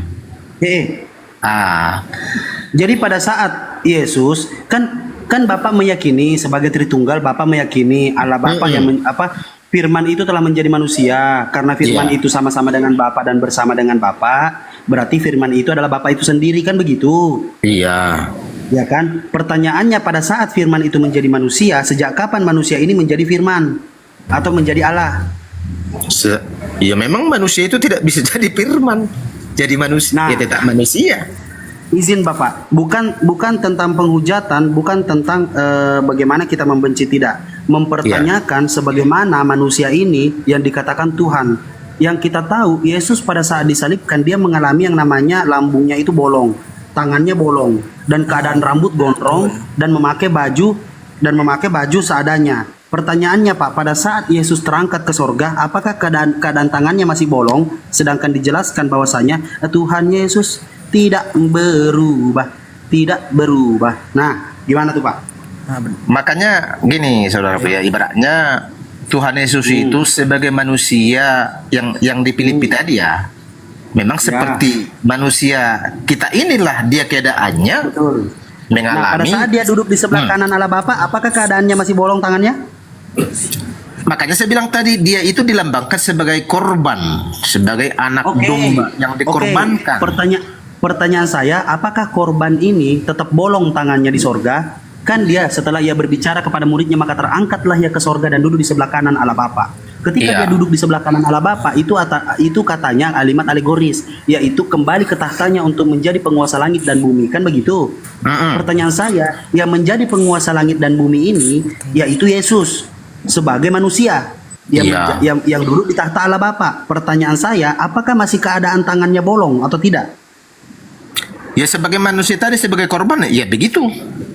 Begitu. Pertanyaan saya Pak, kalau saya mengalami kecelakaan, lalu ada di antara badan saya kurang atau badan saya tidak normal pada umumnya, bisa dikatakan apa Bapak? Cacat begitu ya? Betul sekali. Jadi Tuhan Bapak sempurna. Oh sempurna, siap. Jadi kalau saya terjadi kesalahan dalam fisik saya, itu namanya cacat. Kalau Tuhan Bapa sebagai manusia setelah dia disalibkan, maka saya bilang itu kan gambaran nanti sebagai korban. Kan saya bilang sebagai korban supaya orang-orang yang tidak percaya. Setelah dia sebagai korban, dia terangkat ke sorga. Dijelaskan di Markus 16 ayat 19, ayat sisipan itu mengatakan, setelah ia berbicara kepada muridnya, maka terangkatlah ia ke sorga dan duduk di sebelah kanan Allah Bapa. Nah, dia duduk di sebelah kanan Allah Bapa itu adalah kalimat alegoris. Dia kembali ke tahtanya. Dia mengambil tahtanya untuk menjadi penguasa langit dan bumi. Pertanyaan saya, dengan kondisi manusianya, dia tangannya bolong, lambungnya bolong, rambut gondrong. Maksudnya panjang rambutnya nih. Nah, pertanyaan saya, tidak usah deh. Bapak tadi yang mengatakan cacat. Mohon maaf, itu Bapak yang mengatakan cacat. Gini aja, apakah Tuhan Bapak keadaannya gondrong sekarang apa tidak? Sebagai iman saya tidak sampai ke sana mengenai, karena Tuhan itu gambarannya adalah roh, tidak bisa. Disitulah cerminan keimanan, di mana ada manusia yang menganggap manusia itu adalah Tuhan. Kan begitu. Makanya beda lagi mengartikannya. Makanya saya paham maksudnya. Saya paham. No, listen to me, Bang. Listen to me. Ketika Abang mengatakan bahwasanya Abang meyakini manusia yang dituhankan ini atau Tuhan ini adalah manusia, itu nggak masalah. Itu nggak masalah, Bang. Kenapa kami mempertanyakan akan hal ini? Karena apa? Karena adanya manusia 2000 tahun yang lalu yang disebut Yesus dalam keadaan gondrong, dia disebut Tuhan. Nah, pertanyaannya adalah manusia ini yang dikatakan tidak pernah berubah sampai dia datang kembali dalam keadaan gondrong. Markus 16 ayat 19, setelah ia berbicara kepada muridnya, maka terangkatlah ia ke surga dan duduk di sebelah kanan Allah Bapa. Pertanyaan saya, apakah penguasa langit dan bumi ini keadaannya masih gondrong atau bagaimana? Silahkan dijawab, Pak. Oke. Makanya memahami kitab suci ini harus memang berurutan. Jadi gambaran Yesus itu sebagai raja, nanti dipulihkan lagi kerajaan 1000 tahun. Habis itu kerajaan Allah Bapa selama-lamanya. Jadi kita belum paham sampai ke sana, hanya melihat. Izin abangku. Simpel pertanyaannya, ketika Yesus dikatakan tidak pernah berubah dan Yesus kembali keadaannya dan Yesus kembali ke tahtanya menjadi penguasa langit dan bumi, pertanyaannya begini, Pak, simpel sekali. Apakah Yesus gondrong atau bagaimana, Pak? Udah itu aja. Jadi pertanyaan yang lebih spesifiknya, apakah keadaan Tuhan Bapak sekarang penguasa langit dan bumi ini gondrong apa tidak? Begitu, Pak. Itu aja. Iya apa tidak? Jadi tidak bisa saya bilang tidak, saya bisa tidak iya, karena tidak ada sesuai dengan yang tertulis. Tidak ada sesuai tertulis. Jadi begitulah iman. Jadi itu semua sebagai gambaran, sebagai hiasan menggambarkan bagaimana pengorbanan Tuhan Yesus itu kepada umat manusia. Seperti itunya pengertiannya, pemahaman kita. Uniknya adalah Bapak hanya memperhatikan janji-janji Yesus, katanya juru selamat. Tapi ironisnya adalah Bapak tidak mau menerima keadaan bahwasanya Bapak ini memiliki Tuhan, yaitu manusia. Itu ironisnya, Pak. Di mana penjelasan tentang apa? Di mana perdebatan atau diskusi lintas agama ini kita mempertanyakan sesuatu, yaitu apa? Sesuatu yang Bapak tidak mau menerima. Betul. Jadi saya jelaskan sedikit. Seperti itulah pandangan orang-orang Yahudi pada saat itu, sehingga Yesus itu dihina, diejek, bahkan disalibkan. Tidak tahu mereka tujuan Tuhan Yesus itu memang untuk menggenapi nubuatan, kan begitu. Tetapi sebelum pun Tuhan Yesus itu sudah nubuatkan, aku datang kepada milik kepunyaan. Saya sudah paham sekali dengan cerita Bapak ini. Yahudi tidak menerima, Yahudi tidak ini, Yahudi tidak itu. Tetapi kenyataan ketika Bapak naik di sini menjelaskan tentang keimanan Bapak, mari kita uji keimanan ini. Nah, ketika kita menguji keimanan ini, saya mempertanyakan dari segi akal logika Bapak.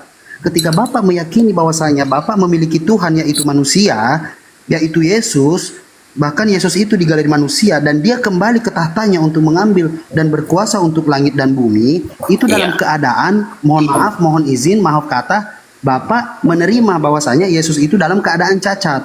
Nah, tapi kita nggak usah bahas tentang cacat ini. Yang dipertanyakan adalah, makanya saya bilang tadi tidak ada tertulis di Alkitab. Saya bilang iya atau tidak gitu. Karena tidak ada tertulis, Bapak tidak mau mengucapkan akan hal itu.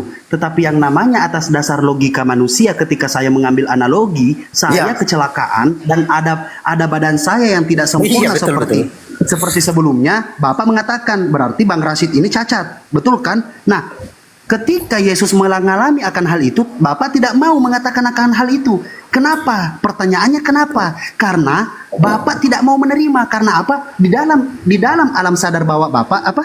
Di dalam bawah alam sadar Allah, pokoknya itulah Nah, Bapak menerima.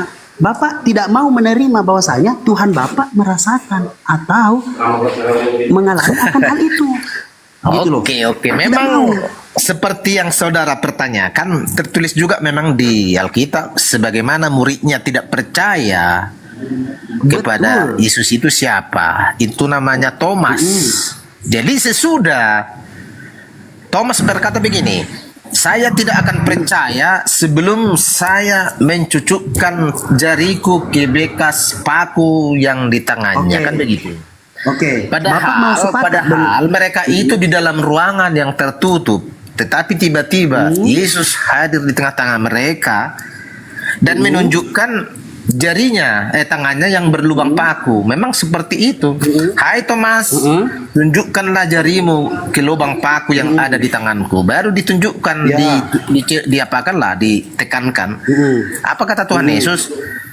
Kamu karena melihat baru percaya. Baru ayat selanjutnya. Tetapi berbahagialah orang yang percaya sekalipun mereka tidak melihat. Ini sebenarnya persoalannya. Jadi artinya begini. Sekarang pertanyaannya. Jadi banyak orang nanti percaya sesudah kedatangannya. Oh benar ya, dia Tuhan yang disalibkan. Gitu akhirnya. Tapi sayangnya sudah terlambat. Gitu loh. Dengan keadaan apa, Pak? Dengan keadaan apa? Dengan keadaan rambutnya masih gondrong dan fisiknya tidak lengkap seperti dia pada saat lahir. Begitu maksudnya? Saya tidak tahu menjelaskan sampai ke sana, tapi sesuai dengan kitab suci, di kitab itu ditunjukkan kepada si Thomas. Tahan dulu, Pak. Tahan dulu, Pak. Pertanyaannya begini, Pak. Kenapa Bapak tidak mau menjelaskan sampai di situ? Kenapa? Kenapa Bapak tidak mau masuk sampai di situ sedangkan karena tidak ada rujukannya di Alkitab. Tidak ada rujukannya dalam Alkitab, tapi secara logika manusiawi, secara logika manusia dan logika Bapak, saya yakin Bapak orangnya berpikir. Ya kan?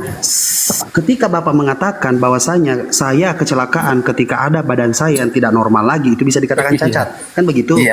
Nah, tapi saya tidak mau mengambil kata cacat itu. Kita ambil saja, Pak, dengan kondisi rambutnya yang gondrong. Nah, dengan kondisi rambutnya yang gondrong ini, ketika Yesus datang, apakah dalam keadaan gondrong atau tidak? Bapak bilang tidak ada tertulis. Nah, di sini bukan tentang pertanyaan lagi, Pak. Di sini bukan tentang pertanyaan lagi. Tapi yang Bapak katakan tadi dengan iman Bapak, kenapa iman Bapak menolak kebenaran? Yaitu apa? Bapak memiliki Tuhan, di mana Tuhan ini dicerminkan pada saat sosoknya di dunia ini dalam keadaan gondrong, tapi Bapak tidak mau mengakui bahwasanya Tuhan Bapak sekarang ini keadaannya gondrong. Itu, Pak, maksudnya, Pak. Kalau Bapak mau mengambil dari sisi keimanan, dalam sisi memahami tentang gondrong makanya atau tidak saya gondrong. bilang tadi memang Yesus itu sebagai gambaran mengambil rupa dalam seperti manusia, kan begitu. Jadi jelasnya sejatinya Tuhan Yesus juga sudah mengajarkan akan tiba saatnya menyembah Tuhan di dalam roh dan kebenaran, karena Tuhan itu adalah roh. Gitu loh. Nah, kalau Bapak mengatakan Tuhan itu adalah roh, Tuhan yang mana lagi, Pak? Apakah Allah Bapak ini adalah roh? Iya, betul.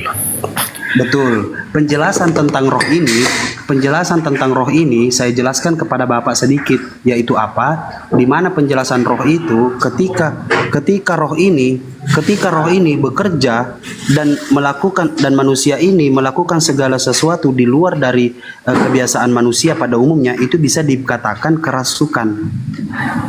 Nah, berarti Yesus kerasukan Tuhan. Begitu maksudnya, Pak? Itu kalau saudara menafsirkan begitulah kira-kira, tapi saya tidak seperti itu mengartikannya. Nah, kenapa tidak seperti itu? Karena terlalu aneh dalam pikiran Bapak. Sebenarnya pikiran Bapak ini berpikir orangnya, tapi terlalu aneh. Cuman kenyataannya begitu, Pak. Resikonya apa? Itulah resiko mentuhankan anak manusia.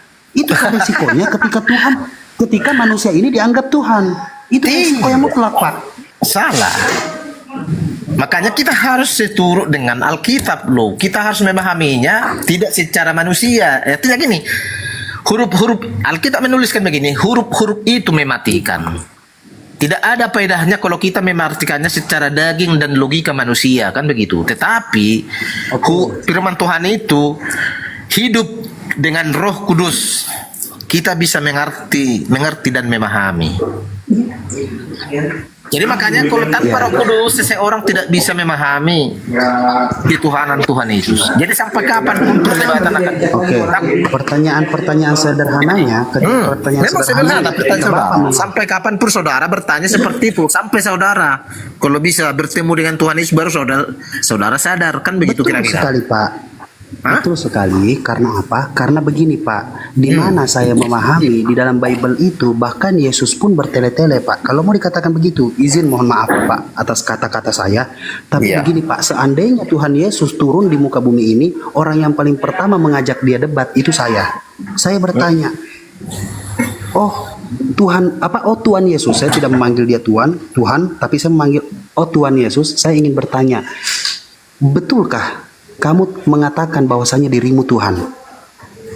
Terus kira-kira saya meyakini bahwasanya Yesus akan menjawab, "Tidakkah kau membaca tulisan saya? Tidakkah kau membaca Injil itu? Saya mengatakan aku tidak dapat berbuat apa-apa dari diriku sendiri. Aku menghakimi sesuai apa yang kudengar.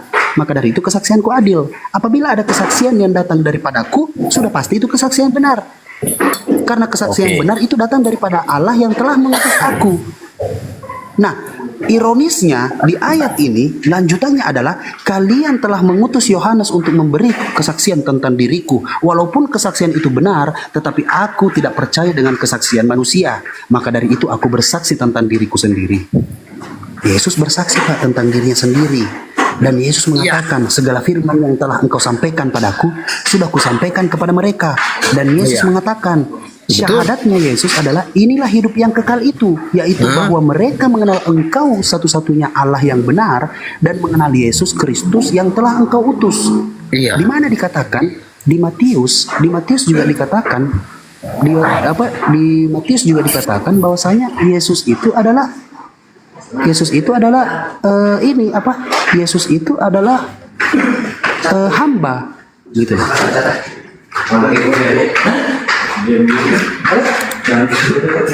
Jadi kalau Bapak mau mengatakan akan hal yang lain dengan tentang Yesus kemanusiaannya, kedagingannya, keilahiannya atau keapaannya itulah, ya itu resikonya, Pak, gitu loh. Bapak sebenarnya sudah jelas-jelas memahami apa yang saya katakan, tetapi apa? Karena iman yang tidak mau mengakui akan hal kebenaran itu, sehingga Bapak membatasi diri untuk mengiyakan akan hal itu. Seperti itu, Bapak. La ikraha fiddin, tidak ada paksaan bagimu untuk beragama, tetapi tidak perlu berlebihan untuk menempatkan atau tidak perlu menjadi seorang Islam untuk menempatkan Yesus pada tempatnya. Ketika Yesus berbicara, percayailah Yesus. Dan pertanyaannya adalah siapa Yesus menurut Yesus itu sendiri, bukan siapa Yesus menurut Paulus, Lukas, Matius, Markus, Yohanes, gitu loh. Gini. Yohanes Pembaptis yang merintis membuka jalan Tuhan, tetapi dialah yang memberitakan kedatangan Sang Mesias. Tetapi pada saat Yohanes Pembaptis ditangkap, dipenjarakan, lalu si Yohanes Pembaptis bimbang, kan begitu, seperti yang saudara maksudlah. Siapa Yesus itu, kan gitu kira-kira ya. Jangan dulu. Jadi lagi, pada saat murid-muridnya diutus, siapakah engkau, katanya? Apakah kami menunggu Sang Mesias? Apa kata Yesus? Tidak dibilang akulah Yesus itu, enggak gitu. Katakan kepada Yohanes yang mati bangkit, yang sakit sembuh, yang ini mujizat dinyatakan, pergilah. Tetapi pada saat itu berarti sudah benar dialah yang saya beritakan. Gitu loh. Jadi sekarang gini, kita tidak percaya kepada pribadi Tuhan Yesus, kepada kemanusiaannya sebagai Tuhan, kan begitu kira-kira. Tetapi minimal Tuhan Yesus berkata, kalau kamu tidak percaya kepada aku, percayalah kepada apa yang saya buat, mujizat-mujizat yang saya lakukan, gitu loh. Jadi kalau dalam hal ini pun kita tidak percaya, ya oke, tidak ada masalah. Saya percaya dengan Yesus. Saya percaya dengan Yesus, Pak. Saya percaya 100%, 1000% saya percaya dengan Yesus. Yesus sebagai apa? Saudara percaya Yesus itu sebagai apa, kan begitu? Oh, sebagai utusan, karena Yesus mengatakan tidak ada yang itu tidak beda ada lagi kita. Oh begini Pak, Nah, itu bedanya. Saya percaya Yesus itu adalah Tuhan yang menjadi manusia, kan begitu. Yesus itu adalah Tuhan dan juru selamat saya. Kenapa? Sebentar, kenapa saya mengatakan saya percaya dengan Yesus? Yesus mengatakan aku adalah jalan kebenaran dan hidup. Yesus adalah jalan, Yesus adalah kebenaran, Yesus adalah hidup. Dia mengatakan gitu, tidak ada yang bisa sampai kepada Bapa tanpa melalui aku. Artinya apa? Yesuslah yang mengajarkan bagaimana caranya sampai kepada Bapa, yaitu apa? Lakukan segala sesuatu yang dilakukan oleh Yesus. Yesus mengadah ke langit, Yesus bersujud, Yesus menangis berdoa. Yesus itu anak soleh. Dijelaskan karena ketekunannya sebagai manusia dan berdoa kepada Allah Bapa dengan menitikkan air mata, maka Yesus diselamatkan oleh Allah Bapa. Jelas itu. Jelas, Yesus diselamatkan oleh Allah Bapa. Bukan Tuhan menyelamatkan Tuhan, tapi Yesus diselamatkan oleh Allah Bapa. Tidak ada dalilnya itu, saudaraku ya. Tidak ada tertulis Allah Bapa menyelamatkan Yesus. Memang dia sendiri, makanya ada di kitab Matius ya. Aku sendiri berkuasa memberikan nyawaku dan mengambilnya kembali. Akulah yang memegang kunci kerajaan surga dan kerajaan maut. Jadi apalagi tidak ada yang lain. Tapi kita hanya melihat sebagai sisi dari segi manusianya. Itu loh. Makanya di situ sampai kapanpun tidak akan selesai. Sampai nanti kedatangan Yesus yang kedua kali baru manusia sadar. Oh benar, dia inilah Tuhan yang datang sebagai manusia untuk menyelamatkan manusia. Tapi sayangnya sudah terlambat kan begitu kira-kira. Nih Pak. Jadi oke lah, zaman sekarang ini bisa dipakai semua dengan media sosial, mencari uang bisa dengan cara apapun kan begitu. Makanya di Alkitab dituliskan ada 3 cara memberitakan Tuhan Yesus. Ada dengan maksud baik, ada dengan dengki, ada dengan tujuan yang benar. Nah, itu ada 3 versi.